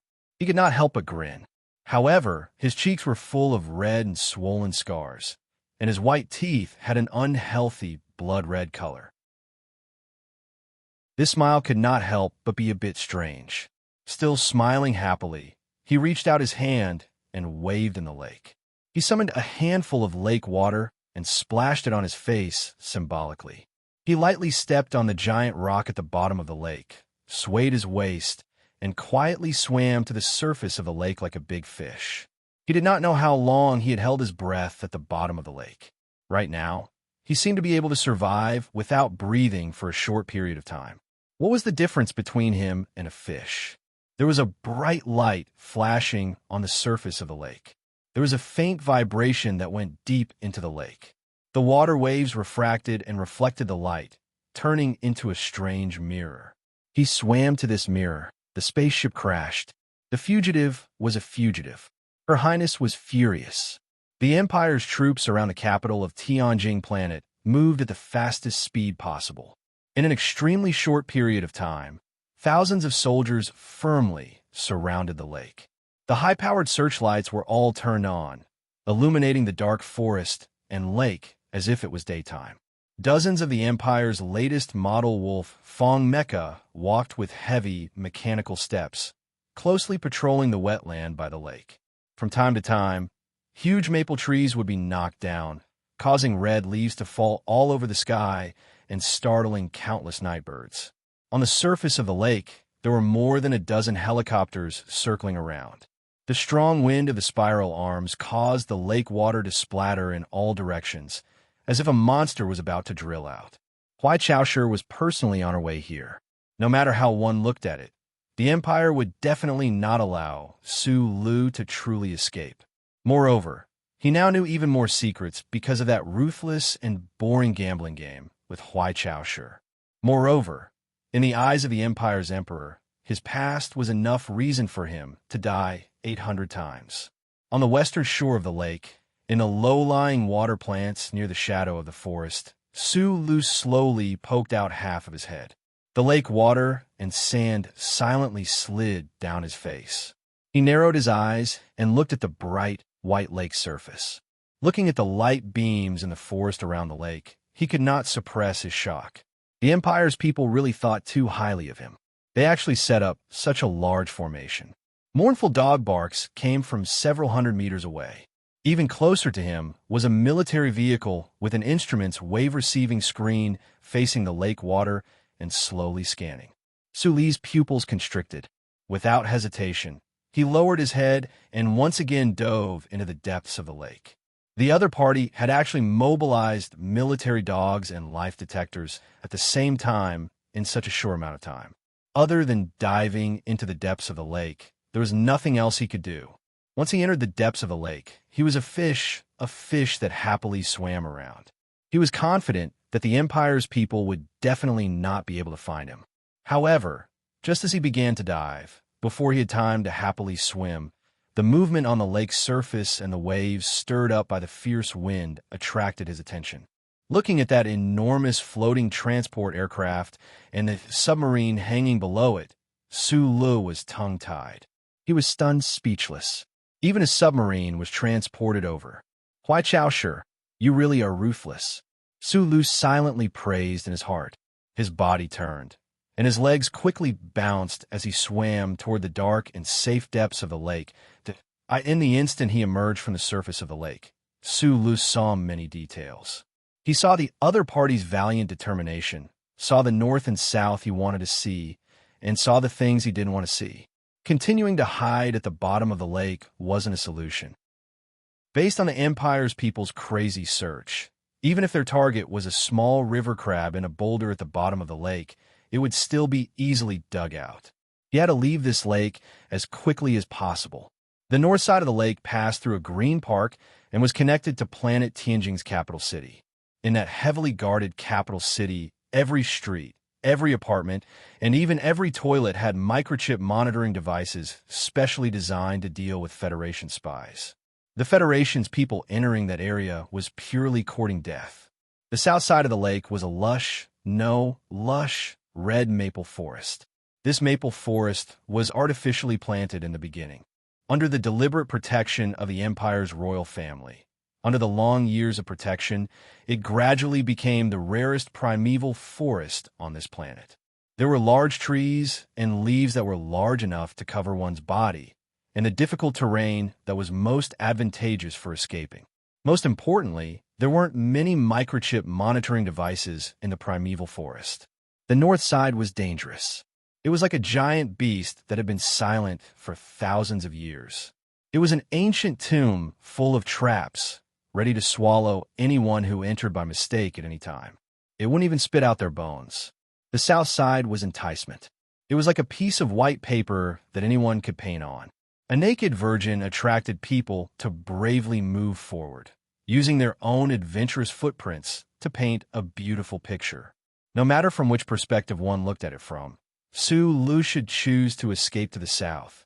This had nothing to do with the inertia of his thinking. The objective environment of planet Tianjing determined that this was his only choice. The problem is that the Empire's people think this way, and so does Huai Chaoshi. Su Lu narrowed his eyes as he waved the ice-cold lake water. He silently swam towards the shore in the north. After an unknown amount of time, he unsurprisingly found the exit of the underground waterway at the bottom of the lake. A sincere smile once again appeared on his miserable face. Chapter 614. Where there was a city, there would be a lot of people. Where there were a lot of people, there would be a lot of garbage and wastewater. Regardless of whether it was treated or not, the filthy liquid mixed with vegetable leaves, watermelon peels, and feces had to be discharged. Due to the importance of sewers to human life, many historians had always insisted that a perfect underground drainage system was one of the most important inventions in human history. The quality of a city's drainage system directly reflected the level of the city's social civilization. As the largest city in the left sky starfield, Tianjing, planet's capital city, undoubtedly had the most developed drainage system in the empire. Thousands of square kilometers of the city's concrete underground, complex sewer pipes extended like a spider web. Some of the sewers could only allow hungry rats to crawl through, while most of the main sewers were built to be incomparably huge, so much so that it felt like they could accommodate battleships in space. Su Lu crawled for a long distance in the pitch-black sewers, then walked silently for a while. Looking at the huge sewer system in front of him, he couldn't help but shake his head. The cheerful song of optimism in his heart also temporarily stopped. He was like a fish swimming freely in the water. After climbing out of Maple Lake, fatigue and pain quickly invaded his body along with the dry air. The large amount of blood loss caused by the cruel whip made his body extremely weak. What was even more frightening was that at the moment when the spaceship fell into the lake, his left leg that was supporting the front desk of the cockpit had suffered too much force. Even though the magical burning power in his body had been completely unleashed, his leg and knee were still severely injured. There were signs of fractures. Another problem was that he didn't know where to go. In the 3-story underground space in front of him, there were more than 10 holes. Some of the holes were pitch black, while some of the holes were faintly lit. No one knew which sewer would lead to which part of the city, or would it circle back to the heavily surrounded lake. The drainage system of Tianjing, planet's capital city, was first designed thousands of years ago. Countless generations of administrators had continuously modified it, and half of the city's underground space had been hollowed out. The cobweb-like pipes were terrifyingly complex. Even if the engineers of the Empire's city management department came here with all the historical drawings, it was very likely that they would be trapped in a maze, unable to leave, and could only starve to death. Not to mention a foreigner like him who didn't have any maps. He looked around at loss. The 5th cup of wine. The youth is about to fly, passing through the layers of forests. This young master is drinking so beautifully. After pondering in silence for a long time, he took out a water bag made of leaves and grass from the edge of his underwear and greedily drank the 5th mouthful of water. Then he grinned and took a deep breath, as if he had drunk a mouthful of extremely strong wine. He took a few quick breaths to calm down the suffocating feeling in his chest and abdomen. His thin gray lips opened and closed silently, and he began to sing the familiar, sad melody again. The peaceful smile on his face was still there, and he actually sang a lot of happy feelings. The cold underground buildings around him and the imperial food bags and the sewage all carried the smell of hostility. In this lake, this forest, this city, this planet, and this universe, he could not get any help. He could only fight alone, a lonely and dangerous battle. He never knew where he would step next. If he did not have the heart to turn water into wine and sing sad songs into war songs, he would always fall into despair. But he was Su Lu, so he did not despair. After a short rest, he exhaled a mouthful of turbid air and moved his legs with difficulty, walking toward the complicated underground sewer in front of him.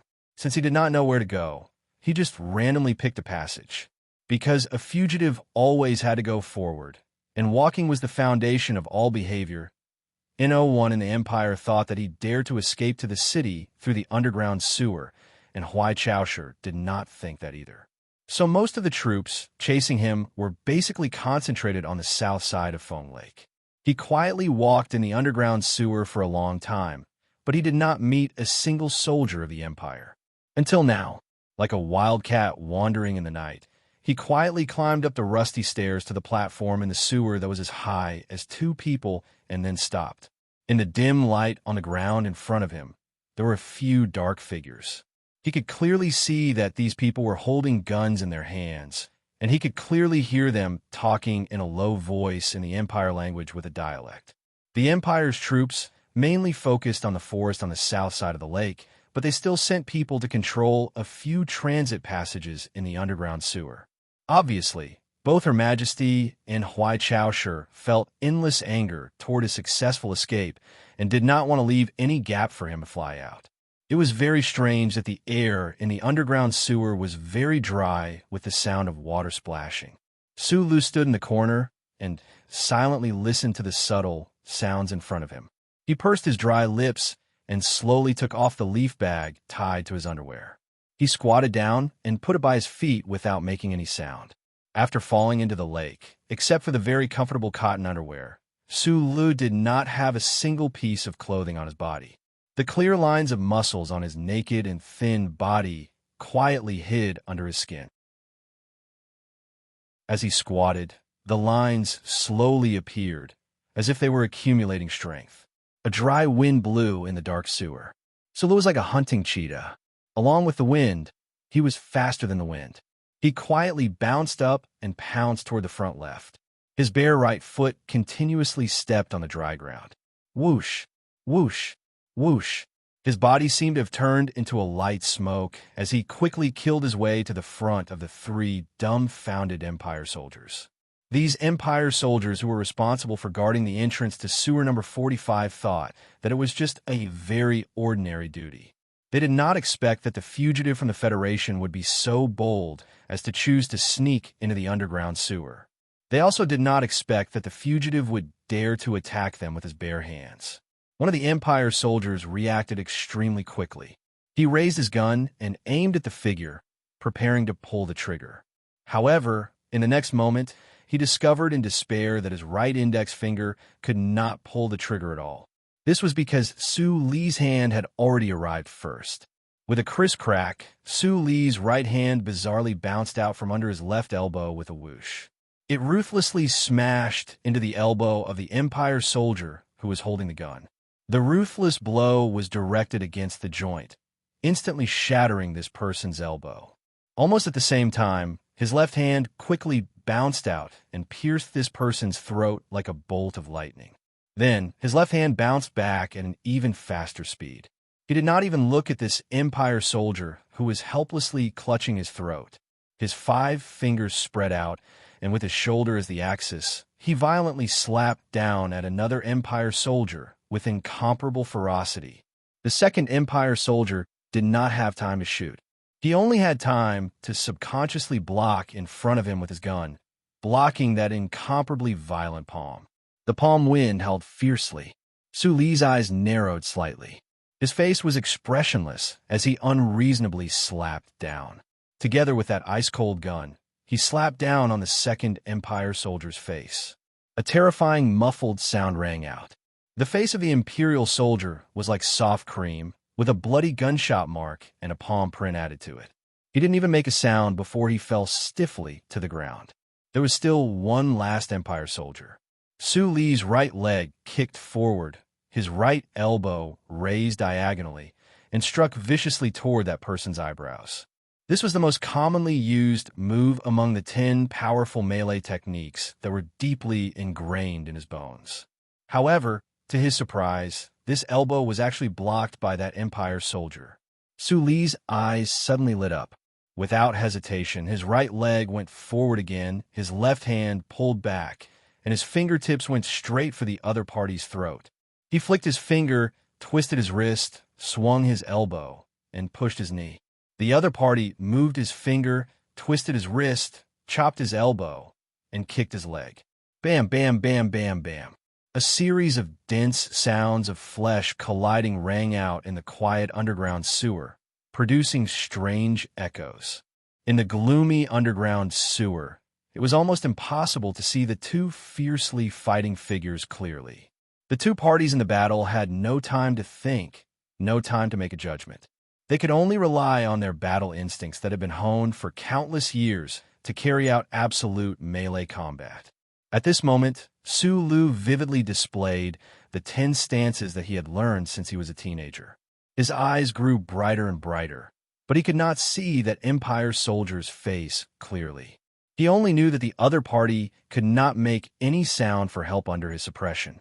Two pairs of tough hands finally clashed together like two weapons from the cold weapon era, unable to be separated like cast iron. Every finger of both parties tightly clawed at the other party's wrist, blood spurting out. Without any warning, Su Li's injured left leg that had been dragging behind suddenly bounced up and violently struck the Empire soldier's ribs. With a muffled grunt, Su Li did not give the other party any chance to counterattack. Using the force of this kick, he bounced up. His hands were still firmly holding onto the other party's wrist. His right knee kicked out again, right in the middle of that person's chest. That extremely powerful Empire soldier finally could not resist this sharp chain of attacks. He spat out a mouthful of blood and fell into the dirty water below, creating a splash. He either fainted or died with the waves. The heavily injured left leg landed on the ground with a sharp pain. Su Li's face suddenly paled. He staggered back a few steps, but he tightly pursed his lips and did not make any sound. After a few hurried breaths, he looked with a trace of lingering fear at the sewer below that had already calmed down. He then looked at his bleeding wrist. How could there be such a strong person among ordinary Empire soldiers? The details of the dangerous battle quickly flashed in his mind. Su Li's expression suddenly became a little strange. He always felt that there was a very strange atmosphere before, but the real reason for this atmosphere could not be grasped. He only remembered that when both parties were holding hands, his fingertips seemed to have touched an extremely hard thing. Was it a watch or a bracelet? He lowered his head and looked at his left wrist. The ordinary-looking metal bracelet was now covered in blood and looked extremely hideous. Subconsciously, a trace of expectation and doubt appeared on his face. His fingertips gently rubbed the edge of the bracelet. Chapter 6:15. Su Li's breathing became heavy, not because of his injuries, but because of the faint light emitted by the bracelet on his wrist. The surface of the bracelet flowed like mercury, and light suddenly shot out from within, condensing in the air not far in front of him. The starry dots converged into lines, and the lines converged into a structure. The structure glowed with a beautiful starry sky, and it clearly displayed a map. The several rough passages on the complicated map accurately matched the complex underground waterway in front of him. The map of the Federation's major secret prisons was hidden in the bracelet left by the uncle. This was confirmed a long time ago, and there were also some drawings in the bracelet that he didn't know where they were from. Only now did he confirm them. It was actually a top-secret map of the Empire's capital city of Tianjing. Feng, you must have been to the Empire before. From the Emperor's anger and the story told by Huai Chaoshi, this could be confirmed. However, the fact that such a treasure was hidden in the bracelet was still beyond Su Li's imagination. Since he had already encountered the enemy, the Empire should soon discover his whereabouts. Although he was shocked, he didn't have time to digest this emotion. Using his superhuman mental control, he calmed his rapid breathing, raised his black eyebrows slightly, and stripped off the Empire's military uniform and boots as quickly as possible. At the same time, he picked up the gun and the Empire's internal communication system. At this moment, he didn't need to force himself to be optimistic and sing the sad song of 27 glasses of wine in a half-crazy state. Wearing the ill-fitting military boots, he looked at the three-dimensional map in the air in front of him and walked in the direction indicated by the map without thinking. He gasped in his heart and made hissing sounds. The dark, underground waterway instantly swallowed his figure, and only the faint light on his wrist flickered like a firefly, but it was exceptionally quiet. Breathing heavily, he opened the bracelet with his fingers. There were maps of the Federation's major prisons inside, and there were also maps that he didn't know what they were. Looking at the whole, he put them together and walked in. He was so shocked that he stopped singing. Wearing the ill-fitting shoes, he gasped all the way and walked into the dark tunnel. Hiss, hiss, hiss, hiss. The convoy of armored vehicles and bulletproof heavy vehicles sped along the empty streets of the capital city.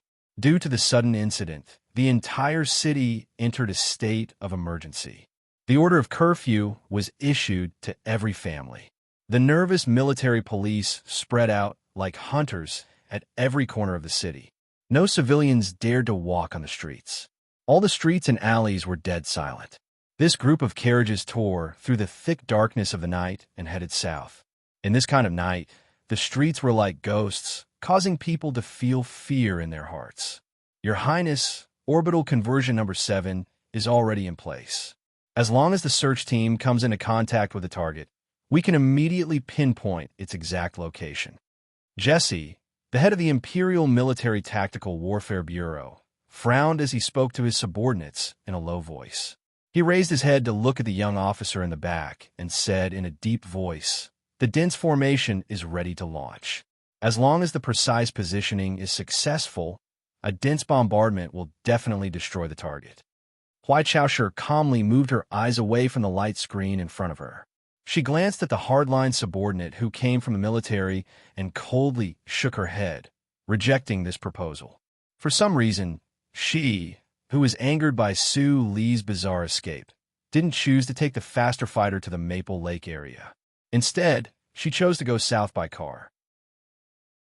Your Highness, I admit that the political situation is indeed not stable right now.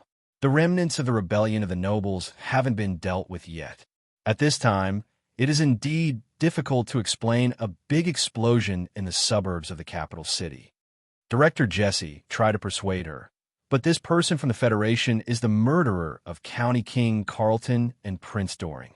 His Majesty is very angry. Those nobles of the Senate who went to see him in the hospital, he looked at Huai Chaoshi hesitantly and said in a low voice, "A lot of people know that he was captured by you, but they also know the things that happened on Libenstar. If we can't get rid of him as soon as possible, I'm afraid there will be some unfavorable rumors about you." Huai Chaoshi looked at him and narrowed her eyes. Director Jesse suddenly felt that the temperature in the car dropped a lot. It was a bit cold and piercing to the bone. He hesitantly closed his mouth. I know better than anyone how dangerous this person from the Federation is. His death is also very important to stabilize the mood of the nobles. If it is necessary, I am even willing to throw all the high-energy bombs stored by the military into Maple Lake and blow up that big lake into a scorched pit. Huai Chaoshi looked at her most loyal subordinate indifferently. She didn't get angry. She slowly said, "But I don't think that the troops by the lake can accurately pinpoint his location in such a short time." Director Jesse frowned. Although he was incomparably respectful of Her Highness in front of him, Her Highness' words were equivalent to not trusting the ability of the Empire soldiers. He faintly expressed admiration for that fugitive from the Federation. He couldn't help but say, "That's impossible. Although the terrain of the South Coast Forest is complicated, I have already sent over 10,000 troops and several dozen Wolfram machines. Even if they can't kill him, finding him shouldn't be a problem." Huai Chaoshi raised her head and looked at the night sky outside the car window.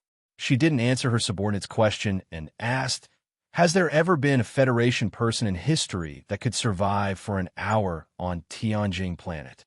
No. Director Jesse's answer was very resolute and decisive. So don't be too nervous. Once a person is chained, no matter how strong they can only become a dog tied to a wooden stake. No matter how much they struggle, they can't run too far. White Saosher's gaze returned to the screen of light. She examined the situation map sent back from the surroundings of Maple Lake. A trace of a smile appeared at the corner of her mouth. There was a trace of coldness in that smile. She silently thought of that fellow who was currently running for his life. I'll let you bloom once more in the last moments of your life. The interior of the car once again sank into a deathly silence. After a long time, there was still silence. The search and capture team in front of Maple Lake still hadn't reported back with the latest situation. After Director Jesse contacted his subordinates again, his expression became even more unsightly. He hesitantly glanced at Her Highness, who seemed to be resting with her eyes closed, and said in a low voice, "We still haven't found the target. The majority of the South Bank's troops have been combed through. They haven't encountered any attacks. The detectors and submarines also haven't detected any abnormalities in the lake." Huai Chaosher raised her head and narrowed her eyes. After a long period of silence, she suddenly opened her mouth and asked, "What's the situation in the north? Are there any movements in the underground tunnels?" Jesse was slightly startled. He thought to himself that although the plan had set up 3 interception lines in the North Bank, how could that fugitive from the Federation be so stupid as to walk into the city? "According to your instructions, the microchip monitoring system in the underground tunnels has been completely activated at the first moment. It's just that there may be some small problems due to the equipment in a few nodes not being maintained for a long time. However, it won't affect the overall situation." Huai Chaosher didn't say anything. She only narrowed her eyes even more, and her neat eyelashes flashed like sharp knives. Immediately after, bad news came. The troops in charge of searching for anyone in the underground tunnels were confirmed to have been attacked 3 times, and no one survived. "Your Highness, I specifically moved Chi Dabin to the underground tunnels. In the end, even he was knocked down. Right now, we don't know if he's still alive." Jesse wiped the cold sweat from his forehead. He didn't have time to express his shock. He quickly explained that he didn't underestimate Her Highness' initial order. Huai Chaosher frowned. She knew that Chi Dabin was a powerful soldier from the Royal Special Forces. She didn't expect that even that person couldn't stop Su Lo. How can you move when you're supposed to be paralyzed? You've lost so much blood and suffered such heavy injuries. How can you still run so far away? You followed the underground tunnels to the capital. Don't you know that I can grab the leash behind your neck at any time? Looking at the night sky outside the window, Huai Chaosher expressionlessly talked to the fugitive. "Completely seal off the exit of the underground tunnels." "Yes," Chief Jesse replied in a deep voice. Although he knew that it was impossible to completely seal off the complex and terrifying underground sewer system of the Tianjing planet, when he thought of the microchip on the back of the fugitive's neck and the monitoring devices all over the city, his confidence returned to him. The window rolled down and the night wind blew in. There was a long period of silence, and there was no feedback. His confidence gradually collapsed. Jesse's face was filled with disbelief and nervousness. Huai Chaosher narrowed her eyes and looked at the trees on the street that were swaying uneasily in the night wind. For the first time, she felt uneasy. Has there ever been a person from the Federation who could survive on Tianjing for an hour? She thought of the cold question she had asked earlier, and a bad omen suddenly appeared in her heart. Now, an hour had passed, and there was still no sign of Su Lo. Only then did she remember that she had forgotten something. Many years ago, that person from the Federation called Nasri had lived on Tianjing planet for a very long time, and had even lived there for a very long time, that a burst of gunfire that was not beautiful was spat out. The muffled gunshot reverberated in the spacious and quiet underground tunnels for a long time before it slowly disappeared. In a dark corner, Su Lu held the standard gun of the Empire's military.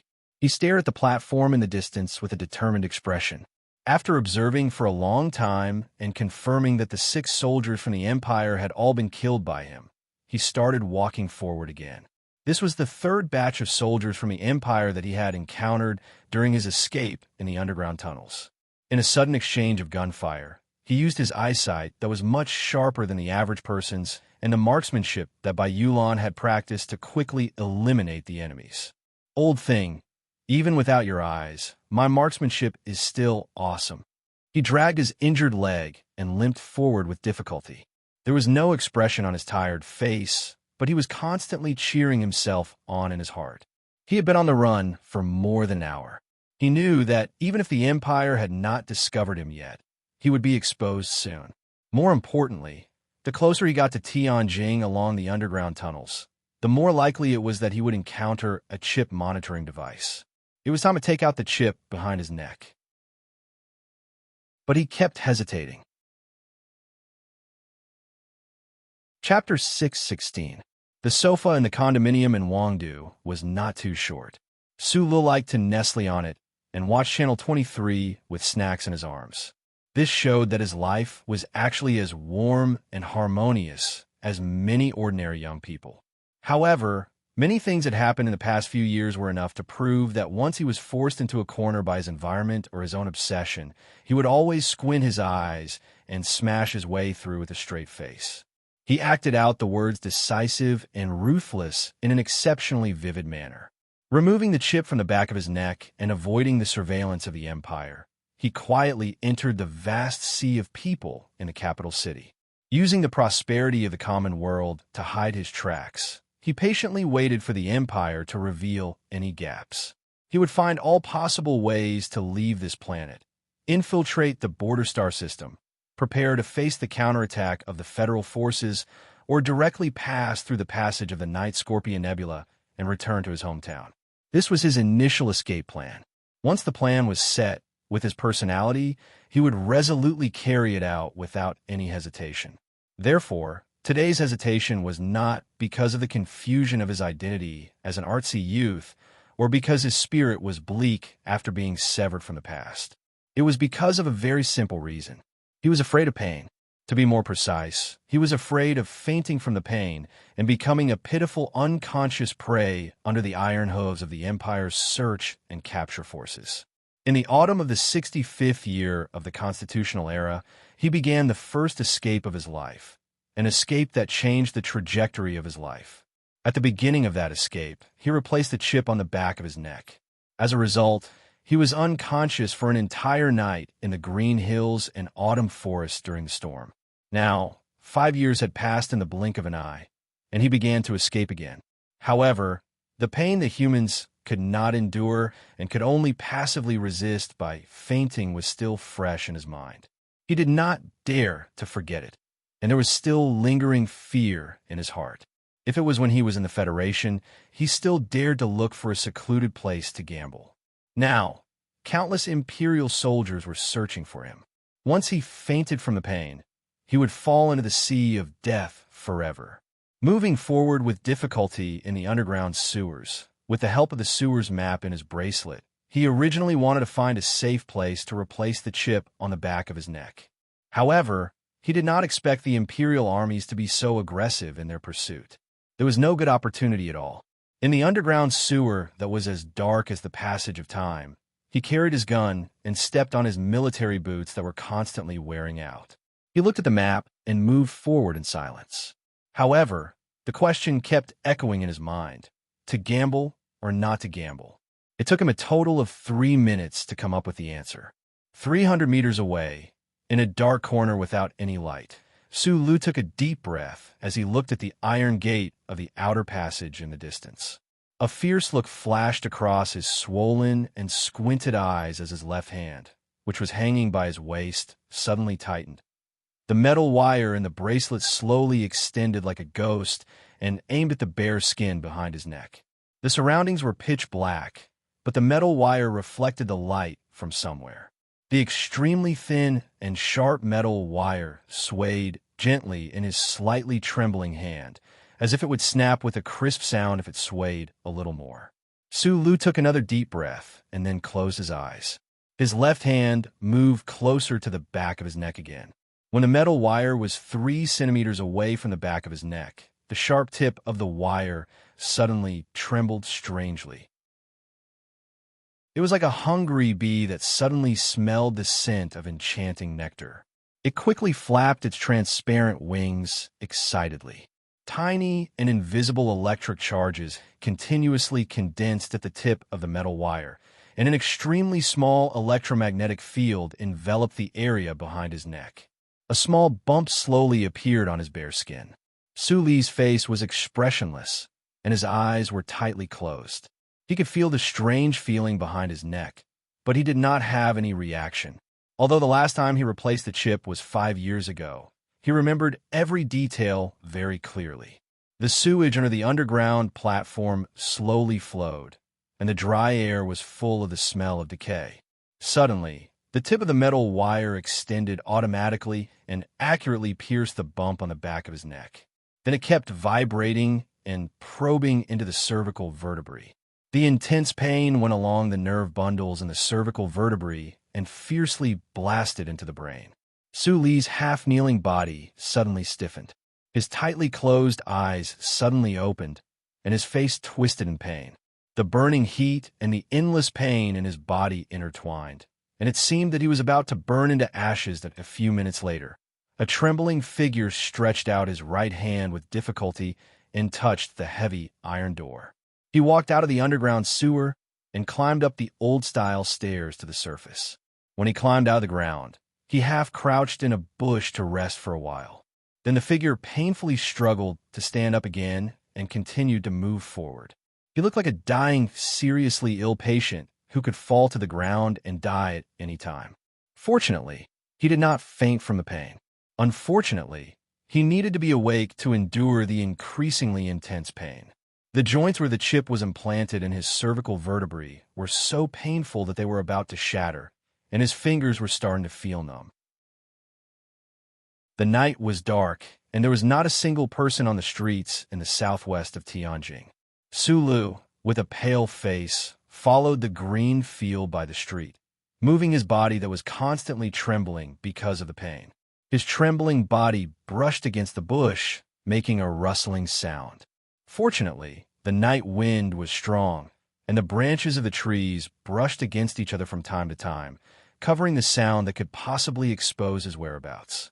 Because he did not faint, he could clearly feel the strange feeling and unbearable pain behind his neck more clearly than 5 years ago. He dragged his injured leg slowly in the grass, and his weak body that was about to be unable to support him anymore.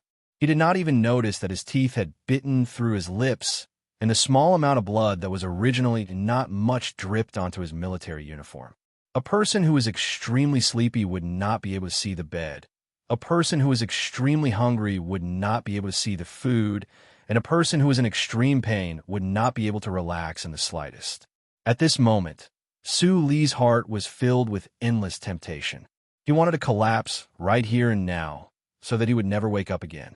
He was not willing to endure this terrifying pain and torture. Other than the pain, there was also a strange feeling of emptiness.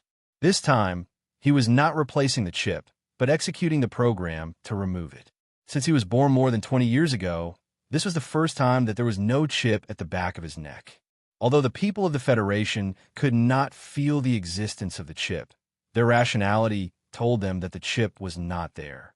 That feeling was like one of their organs had suddenly disappeared, and it was inexplicable. The pain and emptiness of the frustration, the unknown danger ahead, and the desire to faint constantly assaulted him.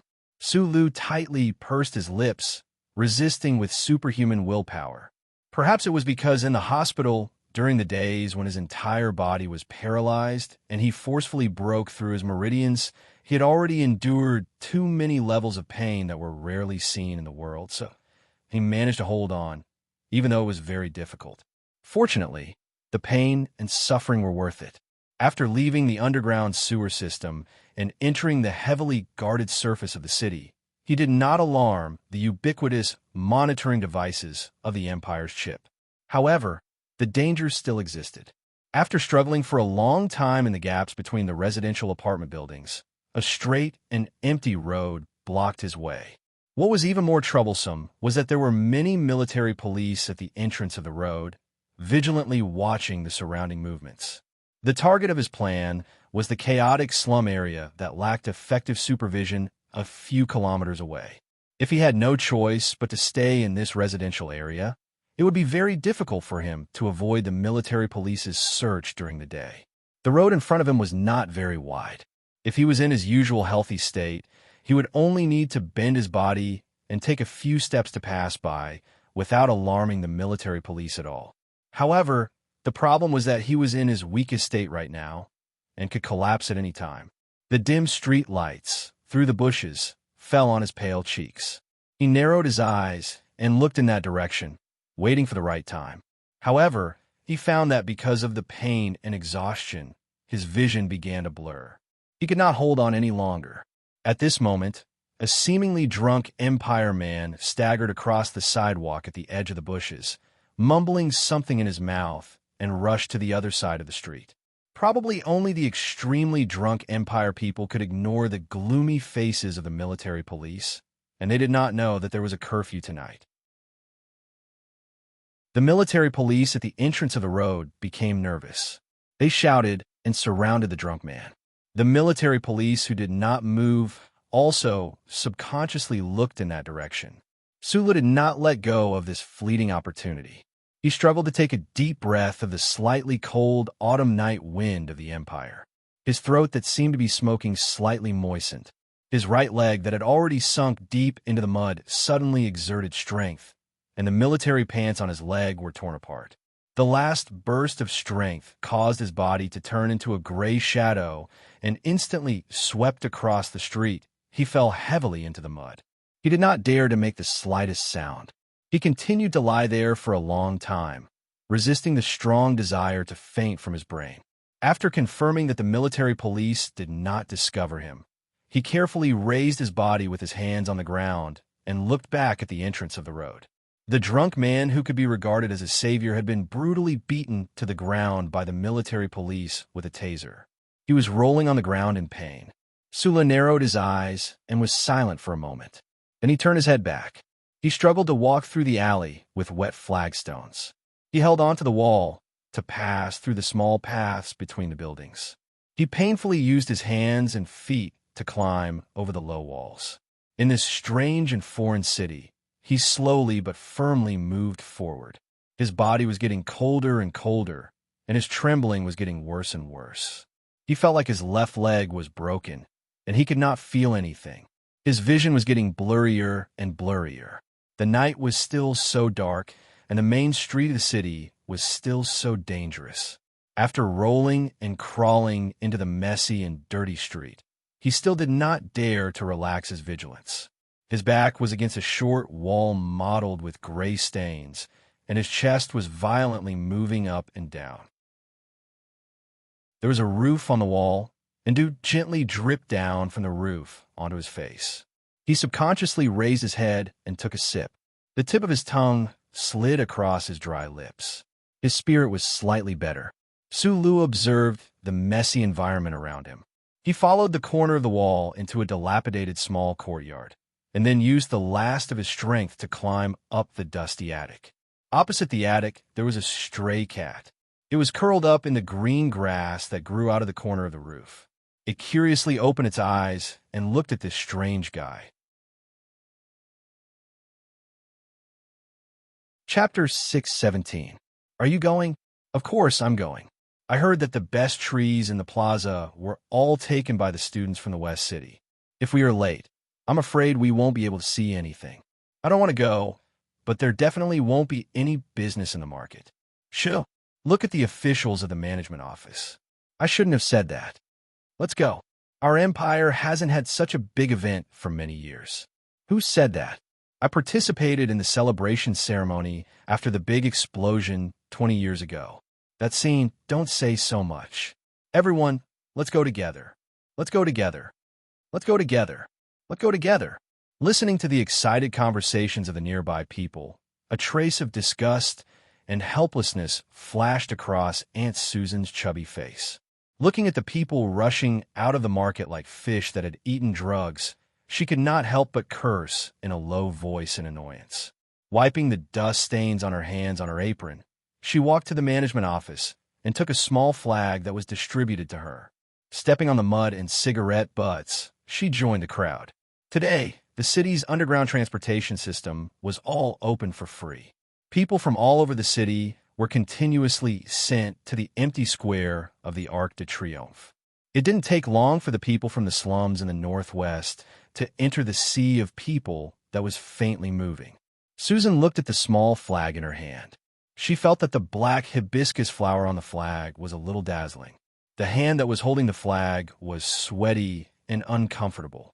She was like a puppet waving the flag mechanically along with the excited people around her. However, she kept cursing in her heart. Today was the 723rd year of the Empire's Hibiscus dynasty. The nobles' rebellion that caused a commotion a few days ago had been completely quelled. According to the imperial edict, a small number of ambitious nobles took advantage of the fact that the enemy of the Federation was closing in to launch a barbaric rebellion against the glorious imperial family. In this rebellion, the respected military minister of the Empire, Prince Bai Wu, heroically sacrificed himself. Li Banstar's governor, Ke Bouning, bravely sacrificed himself for the country. Now that the rebellion had been quelled, it was time to punish the evil of those ambitious nobles. His Majesty, the great emperor, summoned the citizens of Tianjing Planet from all walks of life to the triumphal Arch Plaza to witness this righteous trial. After a long period of silence and anxious anticipation, it was finally time for the gallows to be erected. Looking at the primitive black gallows being lifted up by cranes and the noble criminals with black cloth covering their heads being escorted out by the soldiers, the sea of people suddenly let out the first wave of cheers. With the center of the square as the center, a wave formed by heads rose one after another and spread out. A pale-faced and haggard noble was escorted to the gallows. After taking off his black mask, he was not used to the light in the gloomy day. He narrowed his eyes and looked around in fear, but he was even more frightened by the countless excited faces of the civilians around the gallows. He wanted to say something, but no words came out. The Empire's chief judge passionately read the verdict, and then without any pause, the crisp metal door opened. The noble fell straight into the circular hole, and the black noose around his neck was pulled taut. Since the start of the execution, the crowd of spectators in the square had maintained absolute silence. It had been many years since they had seen such a vivid and bloody execution scene. The crowd's expectations were high and did not fall. It was not until this scene that they seemed to have woken up. They seemed to have clearly heard the sound of the noose ruthlessly breaking the nobleman's vertebrae. They could not help but shout excitedly. Aunt Susan looked at the gallows in the distance with a complicated expression and couldn't help but close her eyes. The nobles were executed one after another. Their necks were broken by the black noose, and they stopped breathing. Every time the black noose was pulled taut, and every time the noble's body fell down heavily, it would cause the tens of thousands of people in the square to shout excitedly. Especially when the noble women were executed, the emotions of the people in the square were extremely excited.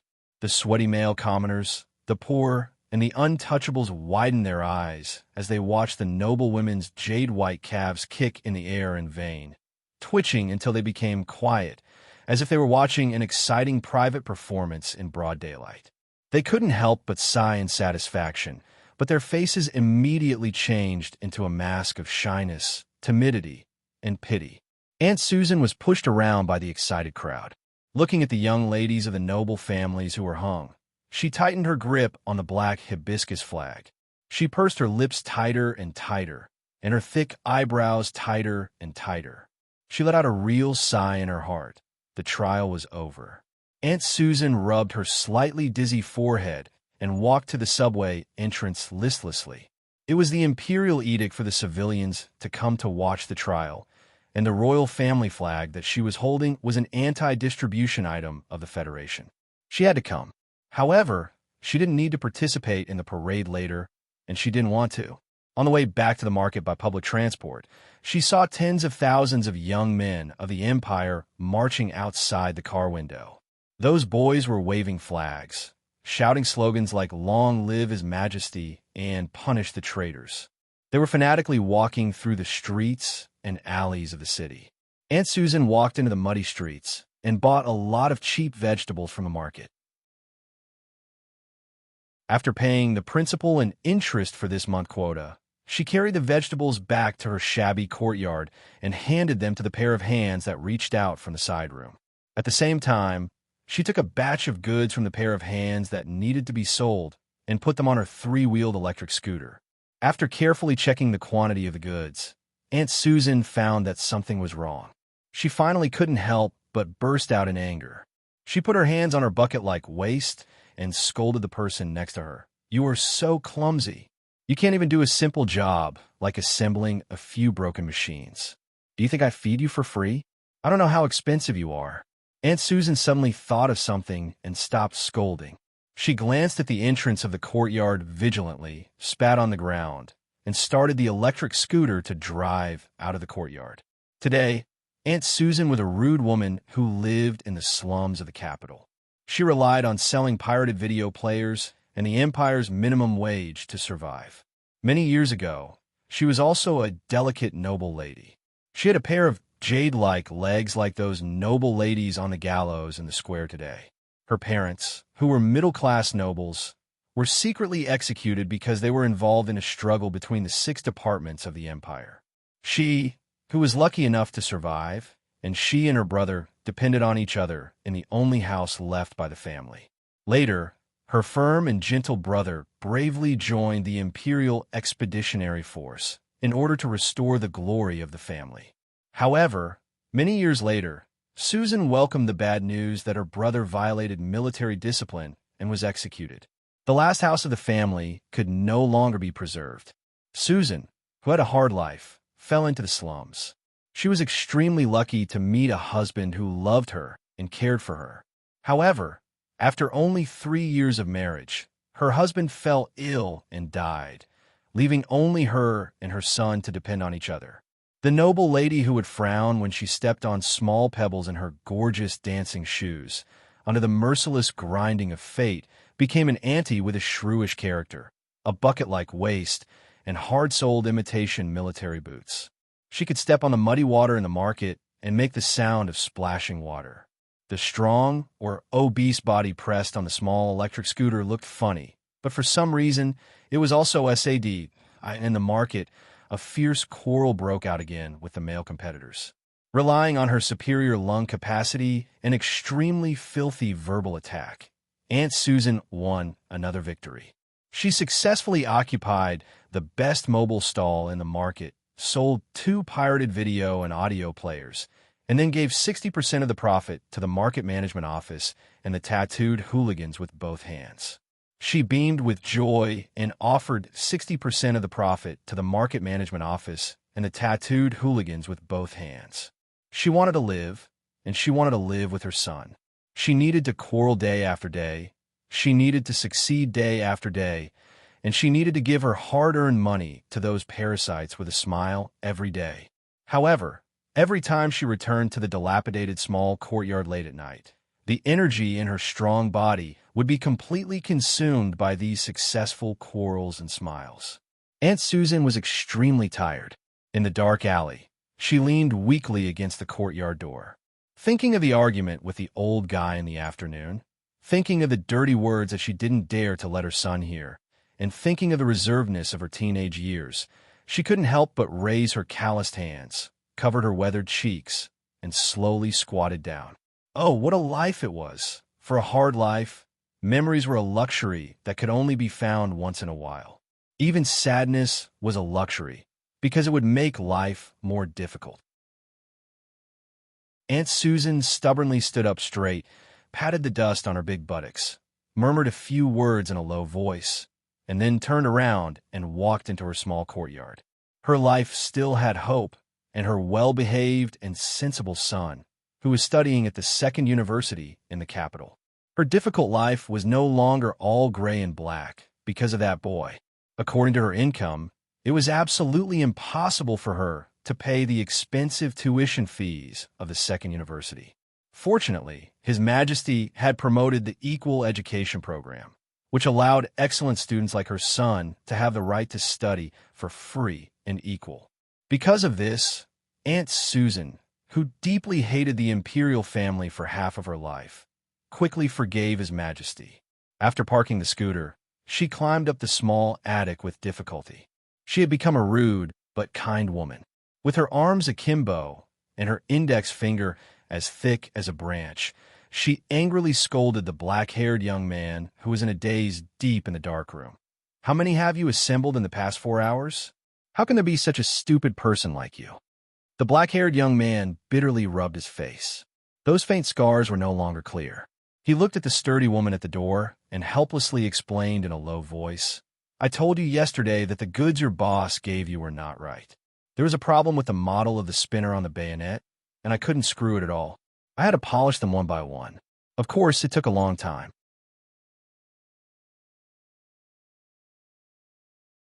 Chapter 6:18.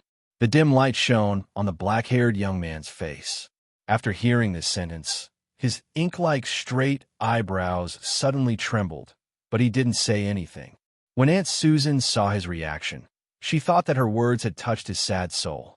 She couldn't help but feel a little regretful and hesitantly shut her mouth. She casually made some small talk and walked downstairs, patting the back of her head regretfully. 10 days ago, Aunt Susan, who had gotten up early in the morning to prepare for a day's work, was shocked to find a black-haired young man covered in blood lying on the dusty floor of her house in a deep coma. He looked abnormally terrifying. Aunt Susan was very bold. After confirming that he was unconscious, she dragged him to the straw mat and carefully sized him up. From this person's military uniform and boots that didn't fit his feet, she made her own judgment of this person's identity. During those days, the capital of Tianjin was filled with gloomy military police and plainclothes from the Royal Intelligence Agency. The royal family was wantonly searching for remnants of the aristocratic rebellion. Aunt Susan thought that the black-haired young man covered in blood on the straw mat was definitely a noble being hunted down. In the end, what confirmed her judgment was a corner of the black-haired young man's underwear exposed at his waist. As a young lady of the aristocratic family, she was very clear about the material of that underwear. Only the truly wealthy upper-class aristocrats were qualified to use it. Aunt Susan now seemed to have forgotten the tragedy of her family's destruction. She didn't have much hatred for His Majesty and the royal family, nor did she have the courage to involve herself in the aristocratic rebellion and capture a fugitive. At that time, her first reaction was to call the police. However, at that moment, the unconscious black-haired young man woke up for a brief moment. It was in that moment that his small eyes revealed a weakness that aroused endless pity, amiable sincerity, and sincere pleading. He didn't know what kind of struggle Aunt Susan had experienced at that time. He didn't know if she saw the shadow of her parents in this poor fugitive nobleman, or if she remembered that her brother, who loved her the most, also had such a pair of clear eyes. She didn't call the police. She hid him in the attic of the small courtyard, hiding him in the dust. She fed him plain porridge and water, helped him clean his miserable body that was full of wounds, crushed the pills, and stuffed them into his mouth until he woke up. The black-haired young man's first words of thanks after waking up made Aunt Susan confirm her guess again. How many years had it been since she heard that standard Tianjin aristocratic, no, to be more precise, royal accent? This little guy's parents must be important figures. Aunt Susan was busy in the kitchen downstairs. The kitchen knife made chopping sounds on the plastic chopping board and muttered with a trace of annoyance. But what's the use of aristocrats? You can't eat it. You only know how to speak elegantly, but you don't even know how to turn a screw. The cheap vegetables bought in the market during the day were chopped into pieces by the old kitchen knife and thrown into the pot of porridge. Together with a few slices of meat and a spoonful of yellowish-brown spices, the pot of steaming, appetizing chowder was ready. Aunt Susan clapped her hands proudly. When she was about to put the food in the pot on the plate, she suddenly thought of the poor noble's pale face in the attic. After a long silence, she couldn't help but sigh deeply. She took out the black feather chicken and red oranges that she had prepared for her son on the weekend from the refrigerator and threw them into the pot. In the future, I can't be such a good person anymore. There's no benefit, and I have to live in fear every day. As she stirred the food, she wiped the sweat on her forehead and blamed herself. Black feather chicken and red oranges are good for replenishing blood. You picked them out and ate them. Aunt Susan angrily threw the small bowl in front of the black-haired young man and said, "Quickly take care of your body, woman, and then get the hell out of here." The black-haired young man held the bowl that was slightly hot. After a long silence, he slowly picked up the chopsticks and began to eat. After finishing the food in the bowl, he raised his head and looked at Aunt Susan, who had been leaning against the pillar. He seemed to want to say something, but in the end, he didn't say anything. Perhaps it was because the food was too hot. That pair of small eyes that still had some traces of swelling were sparkling. "Don't look at me like a puppy. The remaining half of the chicken is for Paul. Don't expect me to cook it for you." Aunt Susan grumpily snatched the bowl away. The black-haired young man looked at her and chuckled. "But don't be in a hurry to leave." Aunt Susan couldn't stand the poor aristocrat's clean and harmless smile. She waved the rag in her right hand as if she wanted to wave the smile away. She said in a serious tone, "I heard that recently there were fugitives from the Federation who ran out." Of course, the Joint Defense Office didn't say anything. It's gossip from the underworld. The military and police are looking for people everywhere. You have to be careful. "I'm not from the Federation. I'm not afraid," the black-haired young man replied. "Not afraid? If the military catches you, a fugitive aristocrat, I'm afraid your end will be much worse than that of the Federation's." Aunt Susan said in a rough voice, "Forget it. You can stay here for a while. The household registration check here has never been strict. Who knows how many fugitives are hidden in the 4 major markets. They won't be able to find you in a short time. You can say that you're a distant relative of my family, but..." Aunt Susan frowned and looked at him. "You have to change your accent.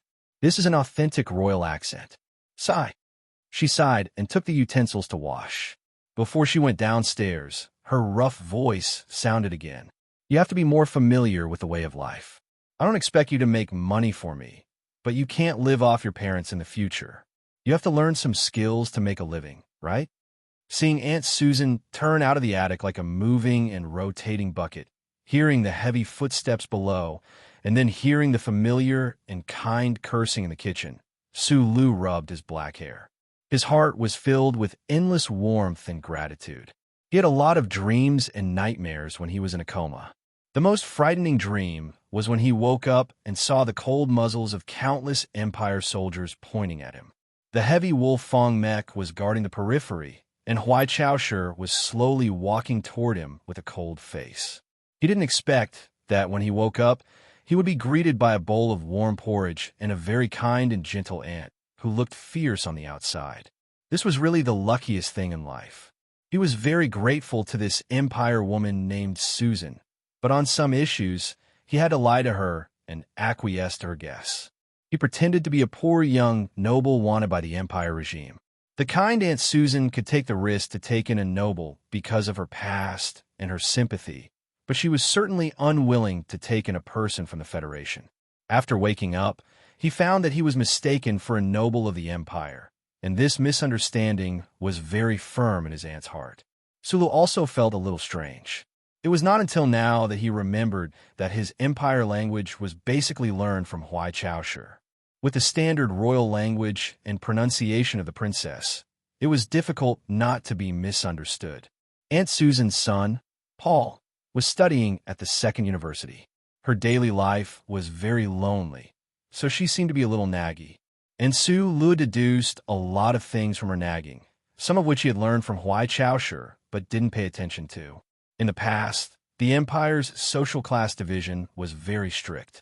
The royal family, the nobles, the civilians, the lowly, and the slaves formed the layer structure of this abnormal society. And to distinguish whether a person was a noble or not, there was a not very reliable but widely spread method among the people. That was to look at the color of the person's hair and eyes. The closer the color of the hair and eyes were to black, the more noble the identity of the person was. Su Lu thought of Huai Caoshi's dark eyes that were always squinting and couldn't help but frown. That year in the Qingchang prison of the Federation, it seemed that the great old man said something vaguely related, but it was too long ago to remember clearly. It seemed that the old man said, "If you can remove the chip, you can go to the Empire and pretend to be a member of the royal family?" Why? Could it be that the old man had already guessed that he could remove the chip from the back of his neck because of his black hair and shiny black eyes? Su Li's frowning brows gradually relaxed, but his eyes narrowed. He slowly moved his body and leaned on the windowsill, looking at the moon outside the attic that should be strange but was similar to the Federation's moon. His mind drifted away. The sound of testing came from the dilapidated small courtyard below the attic. The ants seemed to be playing a war movie. The metal box hanging at the entrance of the small courtyard should be the chip monitoring device that the Empire distributed to all families for free. That box never rang. Su Lu subconsciously reached out and touched the back of his neck. The tiny wound had already healed. He understood that it was because the box never rang that Aunt Susan and Paul never suspected that he was a member of the Federation. But I am a member of the Federation. I have to leave the land of the Empire. What should I do? Su Lu narrowed his eyes at the moon in a foreign land and fell into contemplation again. I don't know how the Empire's search is going. They haven't found me for so long. Will they think that I am dead? No. According to the temperament of the princess, she will not give up until the body is found. This shabby little courtyard could be considered a decent building in this slum area, but because it was too close to the crematorium, not many people were willing to choose to live here. The surrounding buildings were all dark, and the silence was just like his mood at the moment. Su Lu withdrew his gaze, shook his head, and sat back on the straw mat. He dragged out a big box from the corner, picked up the rough tools, and began to seriously assemble the inferior and cheap pirated video player. The big problem of escaping from the Empire and returning to the Federation couldn't be solved in a short time, but he had to solve the most troublesome problem in front of him first. But this snapper is really the wrong model, and he looked at the screws with a bitter face and found that this problem was more troublesome than escaping. Chapter 619. The next day, after a sincere exchange of technical terms, Aunt Susan finally acknowledged the young aristocrat's judgment. With the resentment of the palace above her head, she went to the upper house and exchanged the appropriate components with a verbal battle of words. Since then, Su Lu, the war hero of the Federation, began his long career as an illegal assembly worker in the slums of the Empire's capital. He used the brain of a mechanic who designed the mech to design the wiring of the simple player, and used the fingers of a mechanic who repaired the mech to install the crude imitation components. Accompanied by dim lights and dark moonlight, he worked day and night without rest. This is a 6-jumper cable. The sensitivity value of the power induction brake switch must be adjusted. According to the voltage stability of this block, if we follow the original design, I am afraid that we will have to restart 30 times to watch a movie. This yellow silicon particle box is the decoder stabilizing valve. The most critical part of the entire player is the decoding device. There are professionals responsible for the software. We don't have to worry about it, but we can expand the transmission rate of the storage channel as much as possible. Decoding rate? If it can be hard decoded, of course, the effect will be much better than soft decoding. But the problem is that even if we want to invade the computing frequency of the main chip, we still need a special hardware device. Cost? I'm not very clear about this. It will probably account for 7% of the cost. Su Lu explained to the mother and son beside him while quickly flipping his 10 ordinary fingers. He easily and quickly assembled the player in front of him and then put in a basket on the side. Aunt Susan's eyes widened. She suddenly realized that she had misjudged the poor young aristocrat. His skill level was comparable to a skilled technical worker. Thinking of the hard decoding that this guy just mentioned, she scratched her head and asked in a rough voice, "I don't understand these technical terms, but if you can make the high-definition picture smoother, 7% of the cost should not be a big problem." "Brother," Your work is so beautiful. I can't learn it. Aunt Susan's son, Paul, was on vacation today.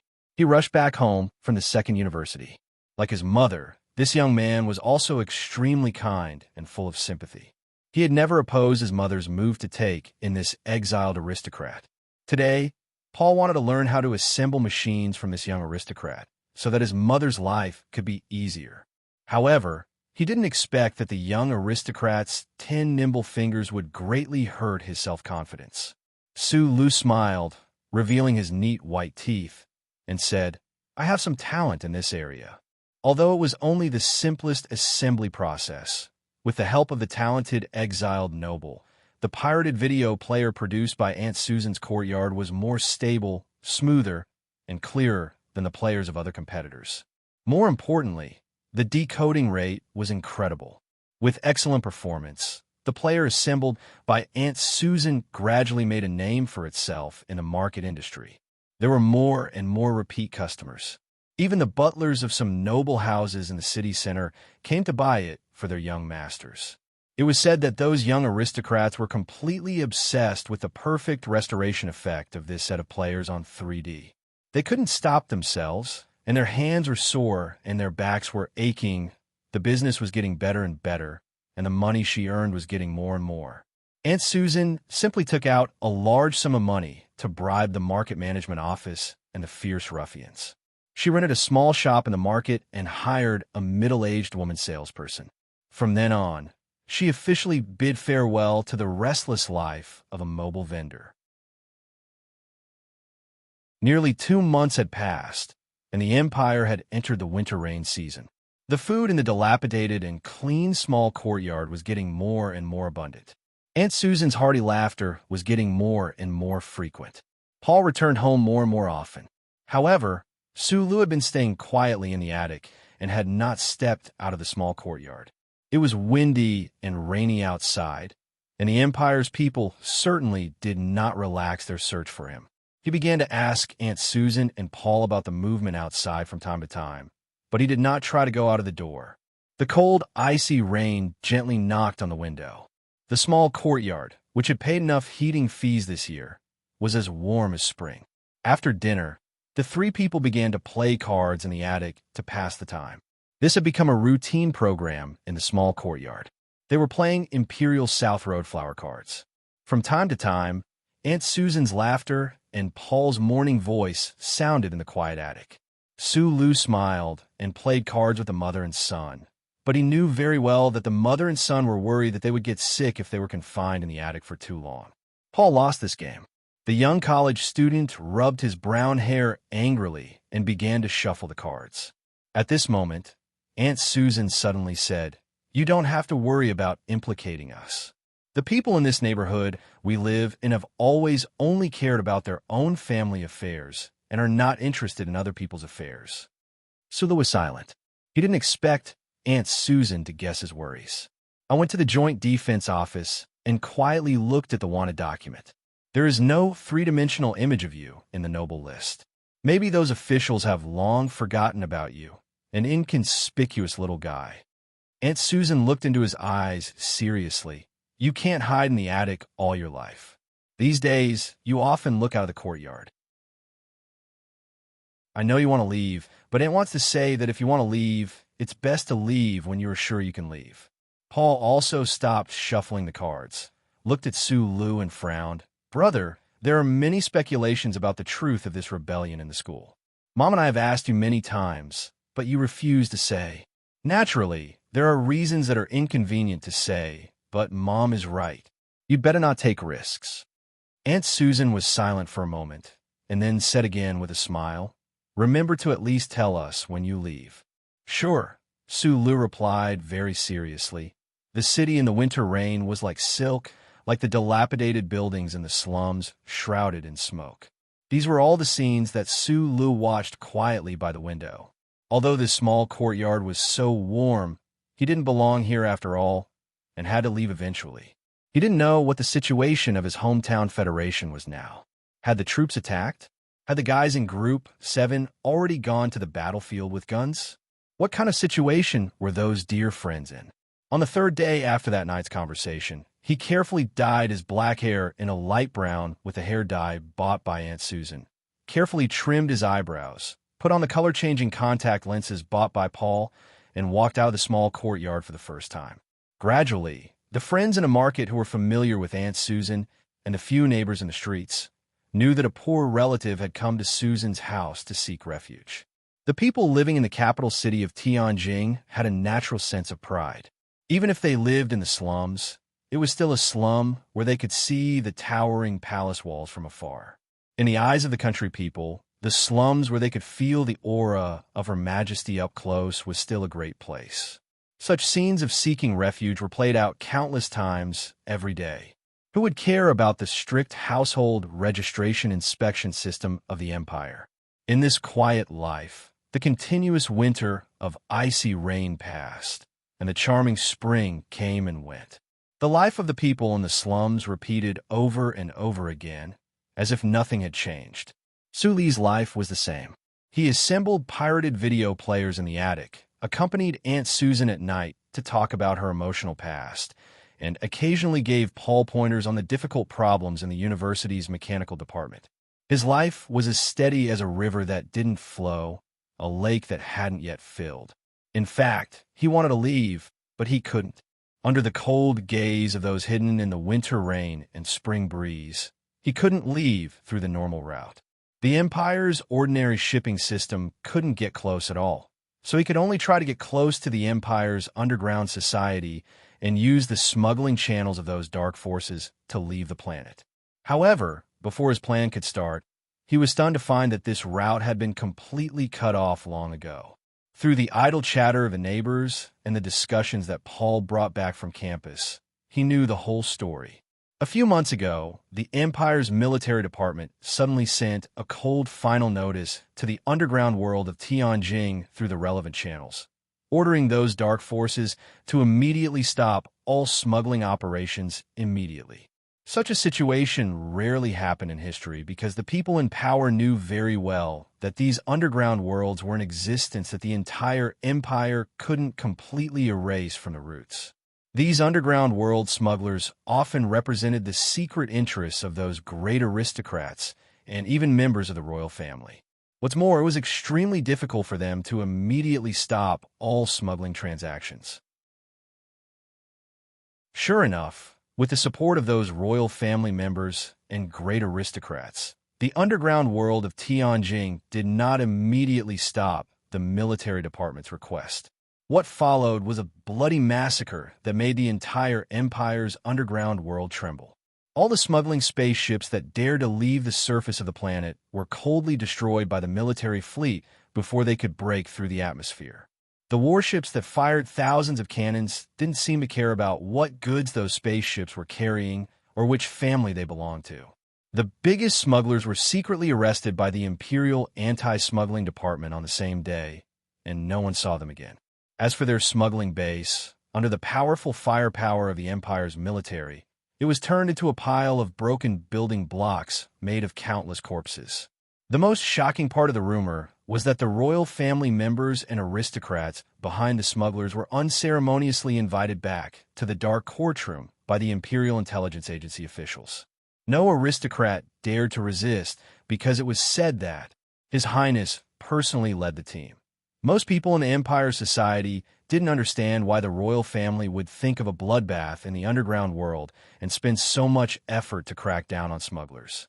Some people linked this incident to the aristocratic rebellion not long ago, but one person knew very well that all this was just to cut off the possibility of him escaping. Huai Chaoshi, you're really ruthless. Su Lu walked through the muddy market, haggling with the vendors who were covered in mud as he collected the fish in a basket with a smile on his face. Suddenly, he raised his head and narrowed his eyes as he looked at the majestic imperial palace in the distance, feeling helpless and disappointed in his heart. Chapter 620. An engineer's way of thinking was very logical. It was okay to make bold assumptions, but one had to be careful when seeking verification. When the object of research was a non-repeatable life, one would be even more careful when seeking verification. Before he was certain, Su Lu would definitely not take risks because of the desire in his heart and the vague hope that seemed to exist. The Federation should be in the summer or autumn of the 71st year of the constitutional calendar. It was spring on the Empire's Tianjing planet. While he was here, he was thinking about the summer and autumn on the other side. He lived quietly in the slums. Looking at the ordinary slums of the Empire who were busy day after day and thinking about his own situation, he suddenly seemed to be able to understand how they felt. The universe was so big and so beautiful that they could only stay on the surface for the rest of their lives unless they went to war. Just like the people of the East Woods district back then, they were still bound by heavy gravity and life even though they were in the magnificent space age. He was not very familiar with his neighbors, but he could exchange a few words with them. Not many people could remember his extremely ordinary face, but the vegetable vendors that he frequented had already started to leave vegetables for him. The longer he lived in the capital of the Empire, the stranger Su Lu felt. These extremely ordinary, irritable, and honest people of the Empire would occasionally talk about the distant space war. When they mentioned the people of the Federation, they would always become abnormally angry and want to eat all the men of the Federation alive and snatch all the women of the Federation to be their wives. Where did this anger and fanaticism come from? Was it an invasion in textbooks or a racial hatred that had been passed down for many years? These vegetable sellers, vegetable buyers, protection fee collectors, protection fee payers, old people, young people, men, women, and the ordinary slums of the Empire were all the Federation's irreconcilable enemies? Sula really found it hard to associate these people with beasts. He could not understand. Was it this group of people who slaughtered the Federation's civilians like pigs and dogs on the Westwoods? War should not only make women go away, it should also make civilians go away. Leaving Aunt Susan's dilapidated courtyard more and more often, he walked further and further away at will. Often, he would subconsciously pass by the courtyard whose walls were painted all white. In fact, this was not a subconscious action. This courtyard occupied a very large area. The buildings in the courtyard were not tall and did not exceed 3 floors. Looking from afar, they were basically all luxurious wooden structures. Whether it was the walls or the wooden pillars, they were all painted white. It was so white that it made people feel solemn. The white courtyard was surrounded by tall trees, and there was a faint fragrance of flowers coming from inside. The streets outside the courtyard were extremely clean, and there were many soldiers in plain clothes looking around vigilantly in the shadows, which made them seem somewhat out of place in this slum that was full of dirt and garbage. Sulu would often pass through half of the alley. Every now and then, he would see ordinary citizens of the Empire kneeling on the flagstones outside the white courtyard, prostrating themselves on the ground and murmuring pious and fanatical prayers. Nobody dared to disturb them. One day, after buying 2 cans of metal adhesive in a hardware store, Su Lu walked through the alley and came to a restaurant that sold caviar. He bought 2 packs of caviar, but did not leave immediately. Instead, he ordered an unknown light drink and sat on the seat facing the street on the 2nd floor. He drank the caviar and ate happily. The corner of his eyes drifted to the white courtyard that he had been observing for a long time. Master Fan Manor. Regarding this Master Fan Manor and the title of the great teacher, there was no record in the Federation's intelligence. He only vaguely remembered hearing the old man mention it once. But according to his understanding, especially the story told by Huai Chaoshi, he knew very well what this Master Fan Manor and the great teacher inside meant to the Empire. He did not know what kind of person the current great teacher was, but he knew that this courtyard was related to the imperial family of the Empire's Baijin dynasty through marriage for generations. A certain Master Fan had once crossed the universe and taught 2 students, Li Pifu and Feng Yu. To be able to teach 2 such heaven-defying existences, what kind of heaven-defying existence was this person himself? From a certain point of view, the previous owner of this white courtyard could be considered his Grand Master. Looking at this quiet and mysterious manner, even with Su Li's strong will, he could not help but feel a little uneasy.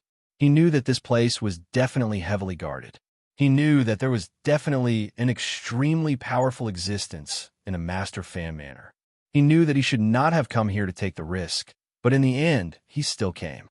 This was because he had too many questions in his heart that needed answers. The secret of the bracelet, the secret of the chip replacement, the secret of the 8 rice shinshi. These secrets were very important to his life. More importantly, the great teacher had once crossed the universe and quietly entered the Federation. How'd he do it? Where was that amazing spaceship now? The star chart that the old military god had mentioned in prison. Was it the shortcut that Master Fan had taken back then? Su Lu chewed on his caviar and narrowed his eyes as he looked over, not noticing that the crumbs were falling from the corner of his mouth.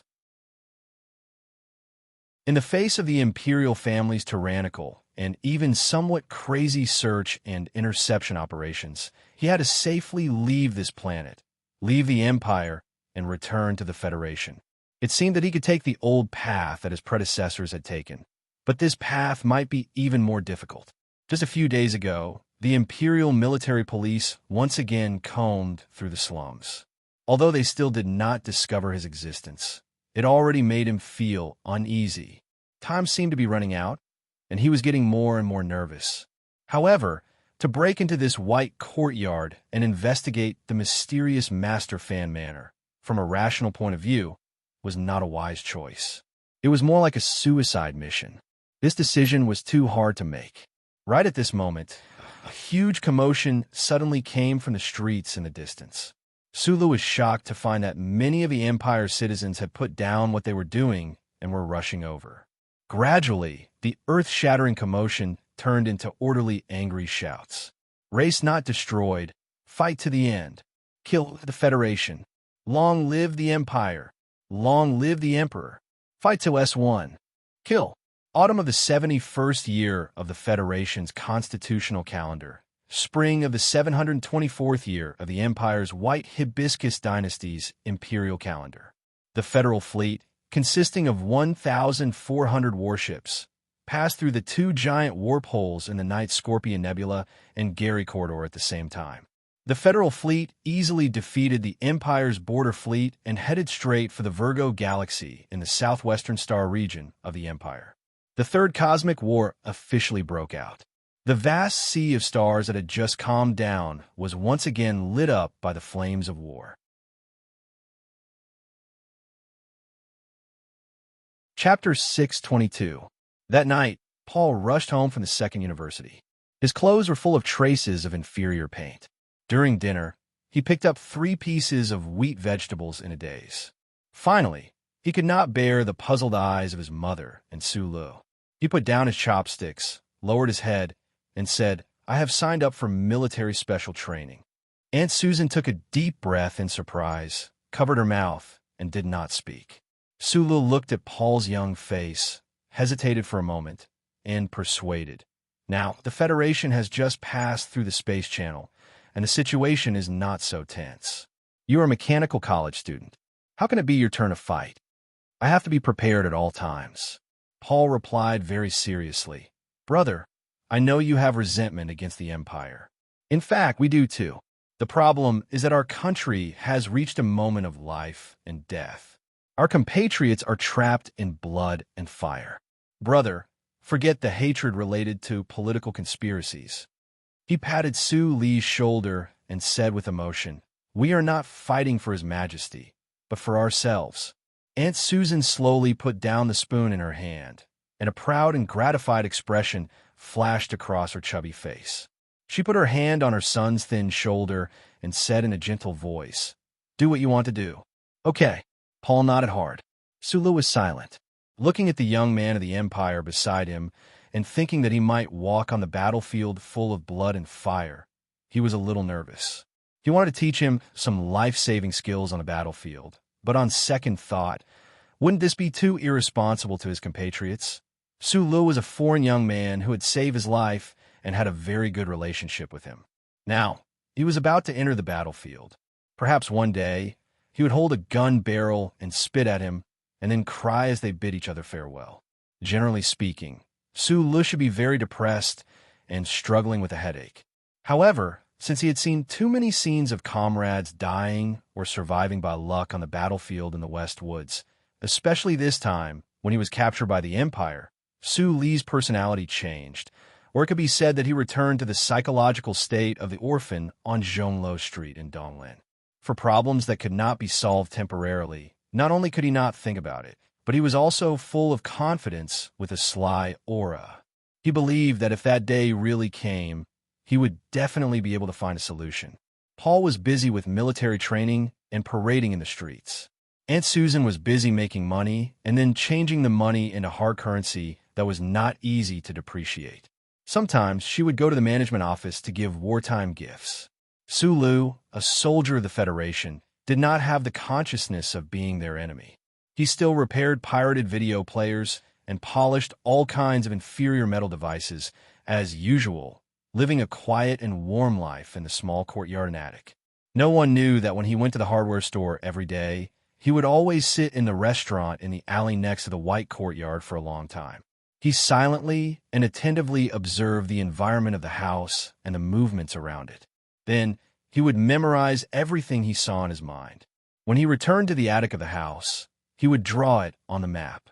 The engineer's meticulous way of thinking made him unusually serious about his preparation work, to the point that he was so serious about every detail. Even so, he still felt that his impulse to enter Masterfan's manor was a little crazy. After all, it was an existence with a taste of history and mystery.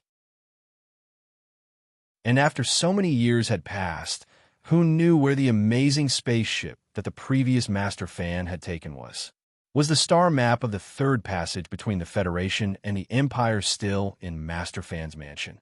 On a calm and impermanent night, the warm fragrance of bean paste buns was steaming under the attic. Aunt Susan was humming one of the most famous and most vulgar online songs in the Empire, happily waiting for her son's return. Paul had already finished the special military training at the Second University. If the situation of a universe war in the future developed to be extremely unfavorable to the Empire, even the civilians of Tianjing had to join the battle. Paul, who had good grades in the mechanic department, would definitely become a reserve member very much needed by an armored division. Aunt Susan, who had a tragic life, couldn't have any good feelings for the Empire's royal family and those dignitaries because of the tragic death of her parents and brothers. In her opinion, this country was undoubtedly a tragic world. But as Paul said to Su Lu, ordinary Empire civilians, and even slaves, facing the situation of the Federation's large-scale attack, simply put down their hatred for this society in an instant and filled their hearts with love for their hometown, supporting mothers to send their sons to the battlefield with laughter and tears. Su Lu was in the attic, smelling the warm aroma of food from the market below. He shook his head lightly and walked to the window. He glanced at the distant Fan Manor shrouded in dust and fog, and the new moon that had just risen above the white courtyard. He slowly closed the window tightly, not leaving a single gap. His left foot slightly stepped forward, his right foot pulled back horizontally, his knees bent at a 60-degree angle, his left hand clenched and retracted his waist, and his right hand stretched out horizontally, but his fingertips curled strangely. He silently maintained this posture for 10 minutes. Then, he retracted his feet and changed to another strange posture. These postures were obviously against the common sense of the human body. At the very least, he didn't like the reverse-jointed elbows and knees and the trembling thigh muscles and fibers. These were the 10 postures he had practiced since he was a child. Gradually, trembling was born from the muscles and fibers that were constantly being twisted, squeezed, and rubbed all over his body. Then, it turned into a magical burning power that was hidden under his wheat-colored skin. Following an irregular path, it was transmitted to every part of his body, every finger, every strand of hair, and the tiny holes under each strand of hair. The air in the attic seemed to feel some kind of attraction, and a gust of wind came out of nowhere, slowly flowing around his almost absolutely still body, intimately communicating with the invisible power that seeped out of those pores, rubbing together and then dispersing. The magical power that he had practiced for more than 10 years was silently called the tremor magic when he was a child.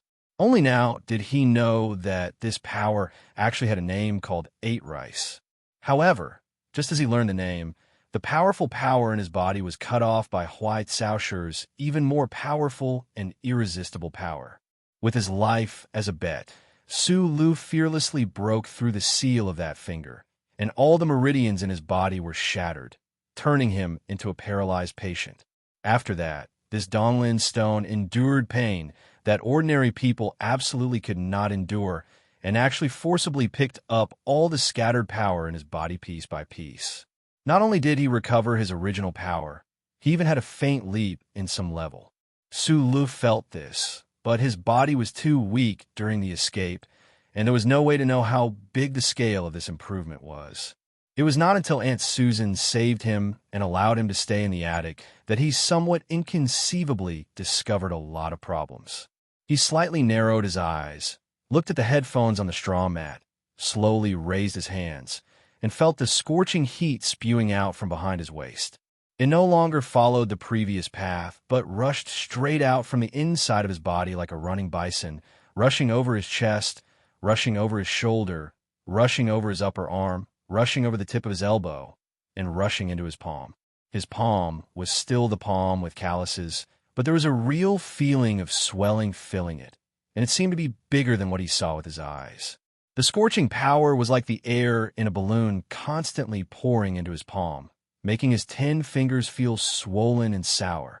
Especially the skin of the fingertips became very sensitive, as if he could feel the slightest flow in the air. Su Lu suddenly frowned, softly groaned, and stretched out his 10 fingers in the air, suddenly flicked. A series of slight crackling sounds suddenly sounded in the air, as if some kind of invisible power was penetrating the air, and the headphones on the straw mat 2 meters away from him strangely moved their position in a very strange way. A cool and refreshing wind reverberated in the attic, stirring up a few strands of dust that he usually did not pay attention to. Su Lu slowly opened his mouth wide, revealing a mouth full of neat white teeth. He pulled back his hands in front of him, carefully and seriously and shockingly and admiringly, like an engineer admiring the beautiful electron beam that he could never analyze with his intelligence. This was not the first time that he had discovered the so-called Jinshi overflow phenomenon, but he was still deeply shocked. Opening the window again, Su Lu looked at Master Fan's mansion in the distance under the moonlight, could not help but shrug his shoulders, put on the headphones, and carefully listen to the communication over there through the electronic pulse monitor. This electronic pulse monitor, with a simple appearance, was made by the parts he purchased in the hardware store in the past 2 months. With his mechanical skills, it was easy to complete this tool, and it did not let the Imperial Engineering Supervision find any abnormalities. Lifting the straw curtain, prying open the somewhat rotten floor, and taking out a pistol with a metallic luster, Su Lu silently did the final maintenance, and then stuffed the weapon that he hid before he passed out under his clothes. "You don't want to eat?" Aunt Susan looked at him walking down the attic in surprise, waving a spatula, and said, "You don't like bean paste buns? I also made a pot of chowder soup." "There's something that I need to take care of," replied Su Lu with a smile. Aunt Susan had always supported his courage to communicate with the outside world. He had to have the courage to treat the Empire's wanted list as shit, so she did not force him to stay. She continued to wave the spatula and shouted, "The curfew is not strict now, but there are a lot of people on the streets. You have to be careful and come back early." "Okay." Su Lu walked out of the small courtyard, walked through the alley, stepped on the mud and garbage, and narrowed his eyes as he walked toward the white building. As he walked, he became more and more nervous. "I'm not an ordinary person. Well, people who can use their fingers as engines are generally not human."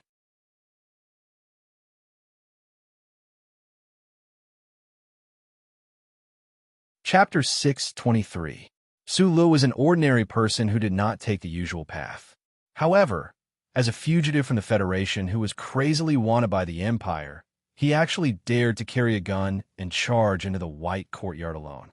Even he himself admitted that the path he chose was a bit too steep. This matter was a bit too crazy. Based on this psychological expectation, when he arrived at the third side door of the Great Master Fan Manor, answered a few simple questions according to the information he obtained from the eavesdropping, and walked in without any obstruction. He could not help but feel a lot of absurd and indescribable feelings. "What are you doing here?" the white-haired butler of the great Master Fan Manor asked expressionlessly. "I'm here to fix the heating lines." Sulu swallowed a mouthful of saliva to moisten his somewhat dry throat and handed over a crudely forged card that he had spent an entire night making. Somewhat unnaturally, he explained, "Last winter, the heating lines in the remote residence exploded twice. The Bureau asked us to hurry up and fix it so that there won't be any more problems when winter comes." There was still a long way until the next winter. Although it was true that the Bureau had recently sent engineers into the Great Master Fan Manor to do maintenance, Sulu still felt that this reason was not very tenable, not to mention that the forged card was really easy to see through. Unexpectedly, the white-haired butler did not even glance at the card. He frowned and waved his hand, leading him in. The moment he entered the courtyard and closed the door, Sulu subconsciously glanced at the dark shadows of the trees outside the Great Master Fan Manor. After observing for several days, he knew very well how many elite forces of the Empire were responsible for the security work in the darkness. If the Great Master Fan Manor discovered that there was something wrong with him, who knew how many bullets would shoot through him? But he just had to enter like this? Just like this, he entered the most mysterious Great Master Fan Manor of the Empire like a joke. Don't make any noise. There are many old scholars in the manor who do historical research. They hate metal, so they also hate the sound of metal colliding. The white-haired old butler clearly did not care about this brown-haired maintenance worker, coldly telling him what to pay attention to. Don't cough. The people in the manor are all old. They like to cough, so they don't like to hear other people cough. Don't run around. There are no traps in the mansion, and there are no dogs. However, even a cleaner in the mansion has a license to kill. If you make too much noise when you run around, it will affect his mood. Sulu obediently carried his toolbox and followed behind the butler. He seemed to be carefully listening to these strange and threatening warnings, but in fact his slightly drooping eyes were constantly sweeping around him. From the outside of Master Fan Manor, he could not see much of what was going on inside. Now that it was rare to enter, he had to carefully examine the terrain and analyze the functions of each area to facilitate his later search or escape again. Don't look around. The white-haired old housekeeper seemed to know what Sulu was doing without turning his head. Or perhaps it was because every outsider who could enter the Fan Manor in the past couldn't help but look around curiously, so he coldly added this sentence. Along the way, all he saw were corners and trees. He didn't see too many valuable things until he entered the pipeline control room in a remote corner. He was left alone, gently placing the toolbox on the ground. Sulu looked at the complicated pipeline lines in front of him and frowned deeply. For a full 10 seconds, he did not move at all. He was not confused by the complicated pipelines in front of him.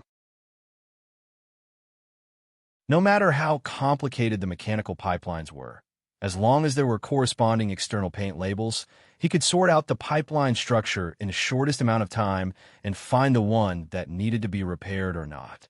The reason why he frowned and fell into deep thought was the process of entering this white courtyard. Closely related to the Empire's Hibiscus dynasty, the incomparably mysterious Master Fan Manor, he had entered so easily. This fact that had already happened made him feel somewhat inconceivable. There was no strict search, no multiple verification of identity, and even the toolbox at his feet had not been opened. What was the use of those elite troops of the Empire's military outside the manor? He narrowed his eyes and looked at the deep and peaceful night outside the window of the pipeline room and the tall trees swaying gently in the spring breeze. He felt that there was a problem somewhere, but he didn't know where the problem was. He felt that there was something strange hidden in the peaceful courtyard, but he didn't know where it was. Gently and silently exhaling, he squatted down and opened the heavy toolbox to begin his work. Since he had already entered this place, then regardless of whether there was a problem or not, he had to continue walking. He pulled up the historical data on the monitoring screen beside him and found the few pipelines with the least amount of sewage discharge. Then he opened the central valve in the pipeline room and silently placed the high-carbon rods that were sampled and analyzed into each pipeline in order. Among them, there was one pipeline with the least amount of sewage discharge in history, and there was more flocculant inside. Su Li's eyebrows raised slightly and waited for the results of the high-carbon rods to appear on the light screen. Indeed, the sewage discharge from this pipeline did indeed contain the most K2 factor. He had already checked before. K2 was the most commonly used cleaning agent in the high-level libraries of the Empire. The question was, why were there so many flocculant? Could it be that the archive room of the Master Fan Mansion was still using plant fiber books? Although he was hesitant in his heart, there was no hesitation in his actions. He took out 2 rubber pads from the toolbox and stuck them on the pipeline. He pulled out a wire and connected it to a small metal box. Then, he took out a rubber rod and gently knocked on the metal pipeline. No one could hear the sound, but the shock wave produced by the collision between the rubber rod and the metal pipe quickly flowed into the ground along the pipe. It continued to move forward until it reached the exit at the end. Then, it turned back again and entered the rough sonar receiver modified by Su Lu through the 2 rubber pads. The Master Fan Mansion was very big. Su Lu had no way to confirm where the room he was looking for was, so he could only choose this way. After confirming the location of the archive room, he didn't leave immediately. Instead, he took out a low-end rotary screen workbench that was often used by maintenance workers from the bottom of the toolbox and connected it to the cable that he pulled out from the depths of the underground. He wanted to hack into the surveillance system of the Master Fan Mansion. No, to be more precise, he wanted to synchronize with the surveillance system. Although it was easy to enter, and this white courtyard was as unguarded as a brothel, Su Lu was extremely vigilant in front of his teacher's old residence and the most mysterious name in the Empire. He didn't dare to take too many risks, and he didn't believe that he could hack into the other party's surveillance system without being discovered. After putting on the earplugs, he hung the miniature light screen over his left eye, loaded the pistol, and took a deep breath to let the burning power surge through his body. He could use the power of a leopard's speed at any time. After finishing all the preparations, Su Lu tightly closed the door of the archive room. His body suddenly shrank, turned into a shadow, and went out through the window. Then, he hid in the shadows of the flowers and trees.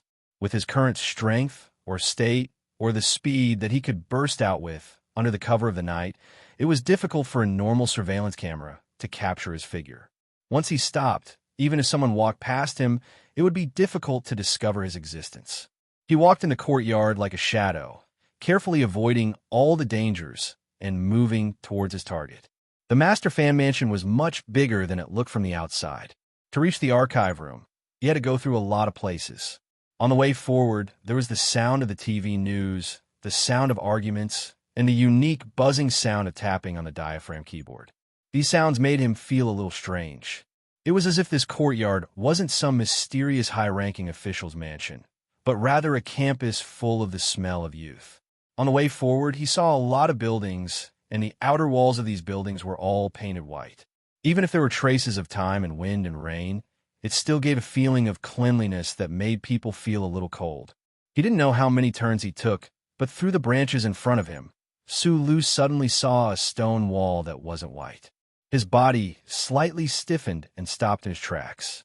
There were a few lines of scribbled words on the stone wall. A person with a pure heart has a boundless future. He narrowed his eyes, thinking that the guy who founded the Master Fan Mansion must have been an artistic youth who needed to be cured. The people of the Federation kept criticizing the big shots of the Empire, so he didn't notice that below the line of Empire characters, there was a line of smaller words. There was no trace of light in the room, no sound, and no one. There is only the faint smell of plant fiber moisture resistance medicine and the unique low electric current of the disk array. There should be countless old books and a huge amount of electronic data stored inside. Su Li's eyes narrowed again, and his eyelids were a little dry. He observed for a long time in the dark, and confirmed that this all-alloy room didn't have any overly heaven-defying security measures. Su Li used a tool to deactivate several of the triggering alarm systems.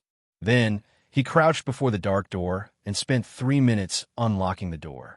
Slowly, he pushed open the door, revealing a small gap. Then he slipped in. He was more grateful than ever for the lock knowledge that the uncle taught him. At the same time, he confirmed once again that as long as he wanted to, he could become the most amazing thief in the universe at any time. Some pride and contentment surged into his mind, but it was immediately frozen by the scene in front of him. As far as the eye could see, the room was filled with black cloths. These thick black cotton cloths had a light blocking rate of about 100%. They hung from the ceiling and draped down to the ground. They were like black space partitions, forcibly cutting the three-dimensional space into countless small compartments. Sula looked at these black cloths in surprise. Looking at the books and discs in the grid formed by the black cloths, he vaguely understood that the black cloths were probably used as partitions, but he didn't know why they were like that. He didn't have much time. First, he quickly browsed through the paper books on the bookshelves and found that there should be many secrets of the Empire in them, but they were of no use to him. He flipped through 4 black cloths in a row, but the result was still the same. Somewhat relaxed, he casually lifted a black cloth again, but a light flashed into his eyes. Su Li's eyes narrowed, knowing that he wouldn't be able to put down the black cloth in time. His right hand pulled out a pistol like lightning, and his finger pressed the trigger tightly, aiming at the back of the figure behind the black cloth. It was the back of a middle-aged man.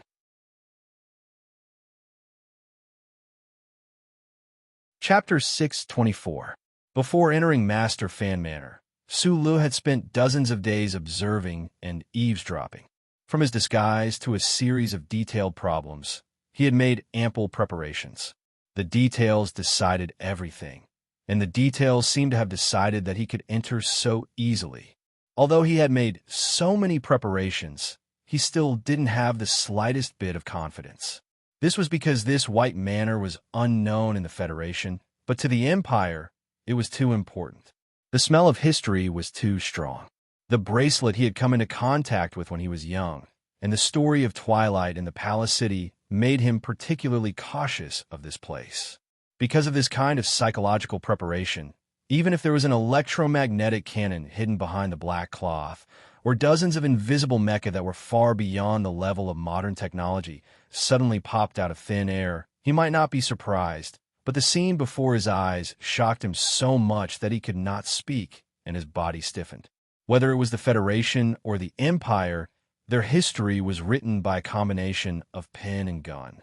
At this moment, his hand was tightly gripping the cold metal gun, and the muzzle of the gun was aimed at the man who casually asked about Schiller's novels.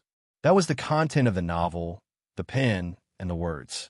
It was very different from the current atmosphere, as if a wandering poet had suddenly appeared on a bloody battlefield. It was either pretentious or stupid.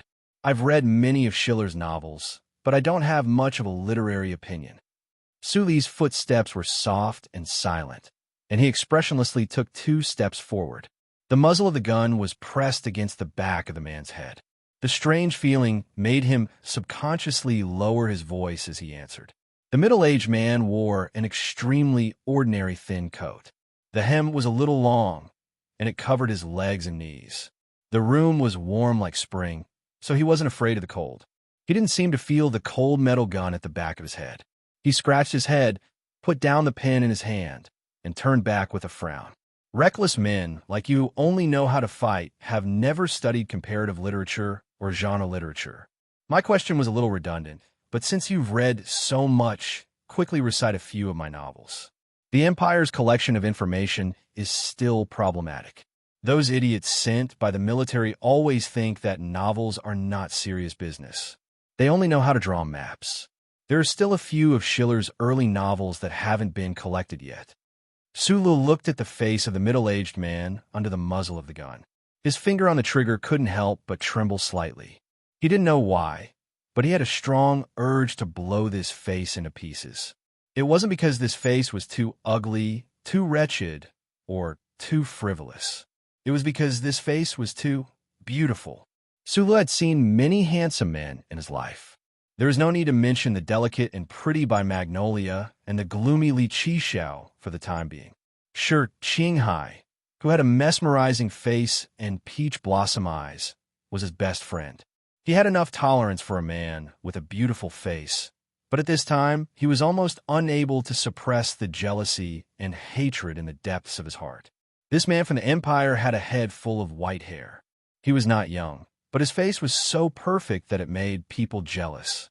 He was even closer to the category of monsters than Mr. Sure.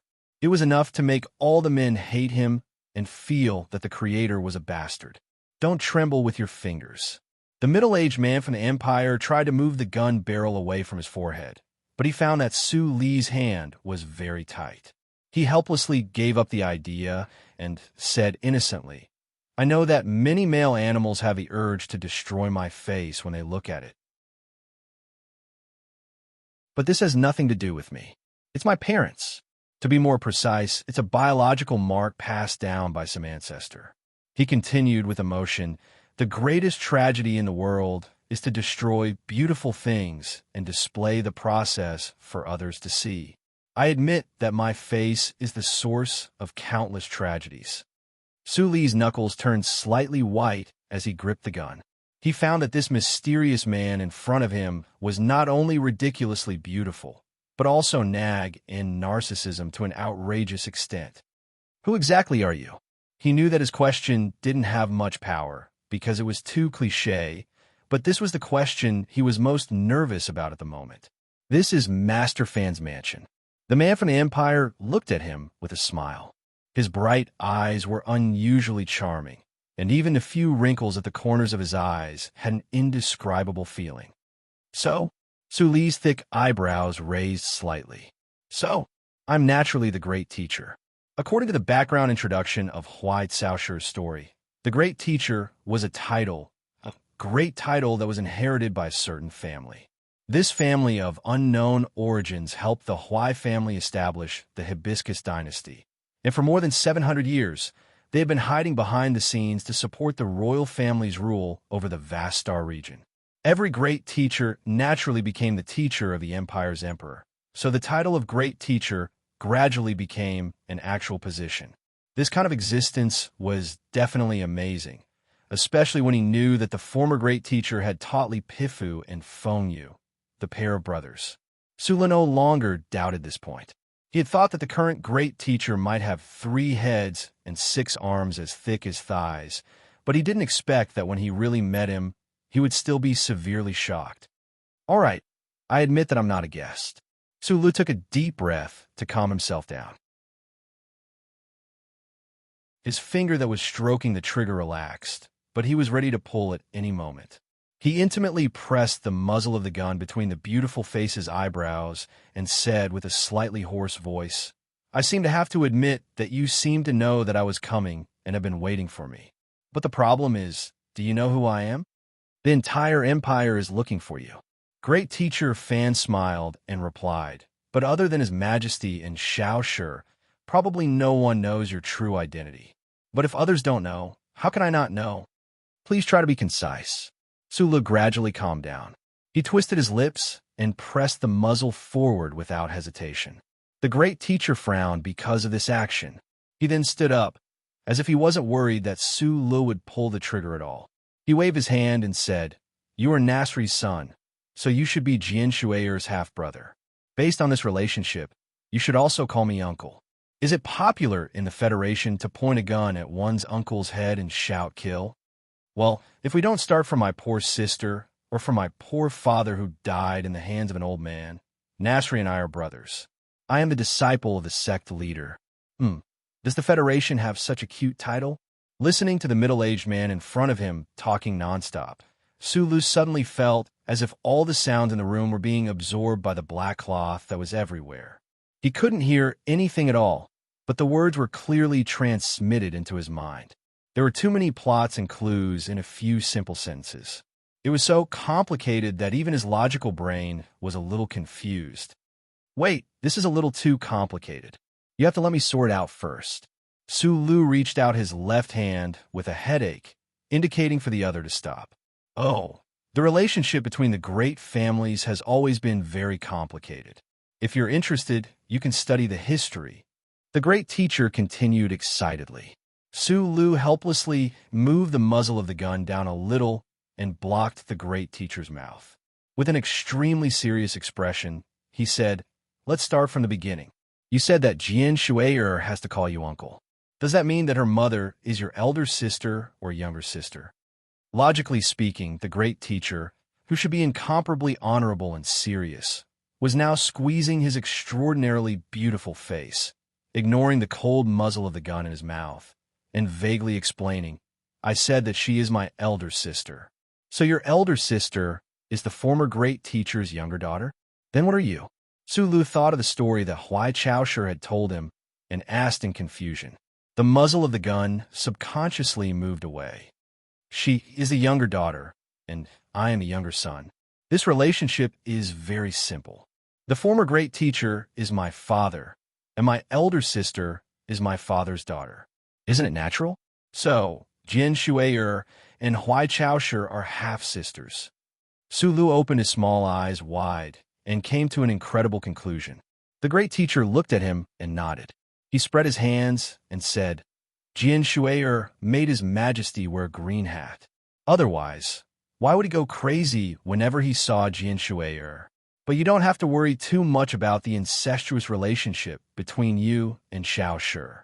She and Jian Shui'er are half-sisters. You and Jian Shui'er are half-sisters, and you and Xiao Shi are half-sisters." Su Lu felt a headache coming on. The great teacher was focusing on the main point, so he asked, "Then you, the current great teacher of the empire, is Jian Shui'er's uncle and also Huai Caosher's uncle?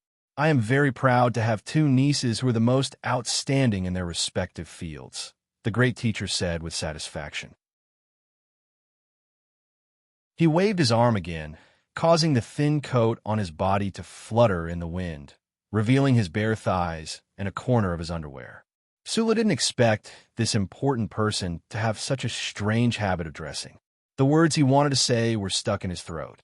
He silently thought about these complicated things, and his feelings were indescribable.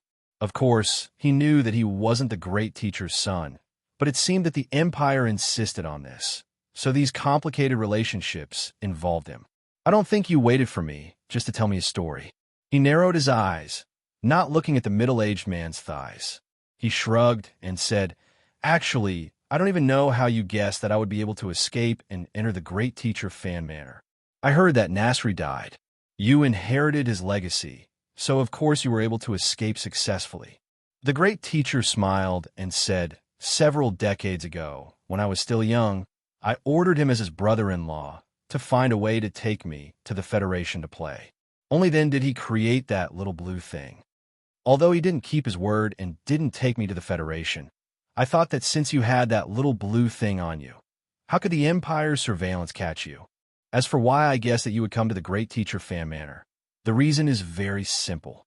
The great teacher completely ignored his pistol and naturally turned to pick up the teacup on the table.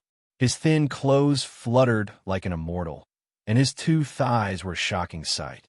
Student Huai Fuchai will go completely crazy when he hears the names Li Pifu and Nasri. If you want to live, or even go back, of course you have to find someone to help you. But you're alone in the Empire. Who can you find? The great teacher's legs were bare. He smiled and said, "After all, we are relatives.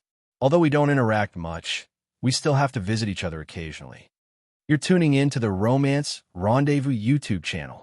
We're so grateful for your support, and don't forget to subscribe to join us on this incredible journey through captivating stories.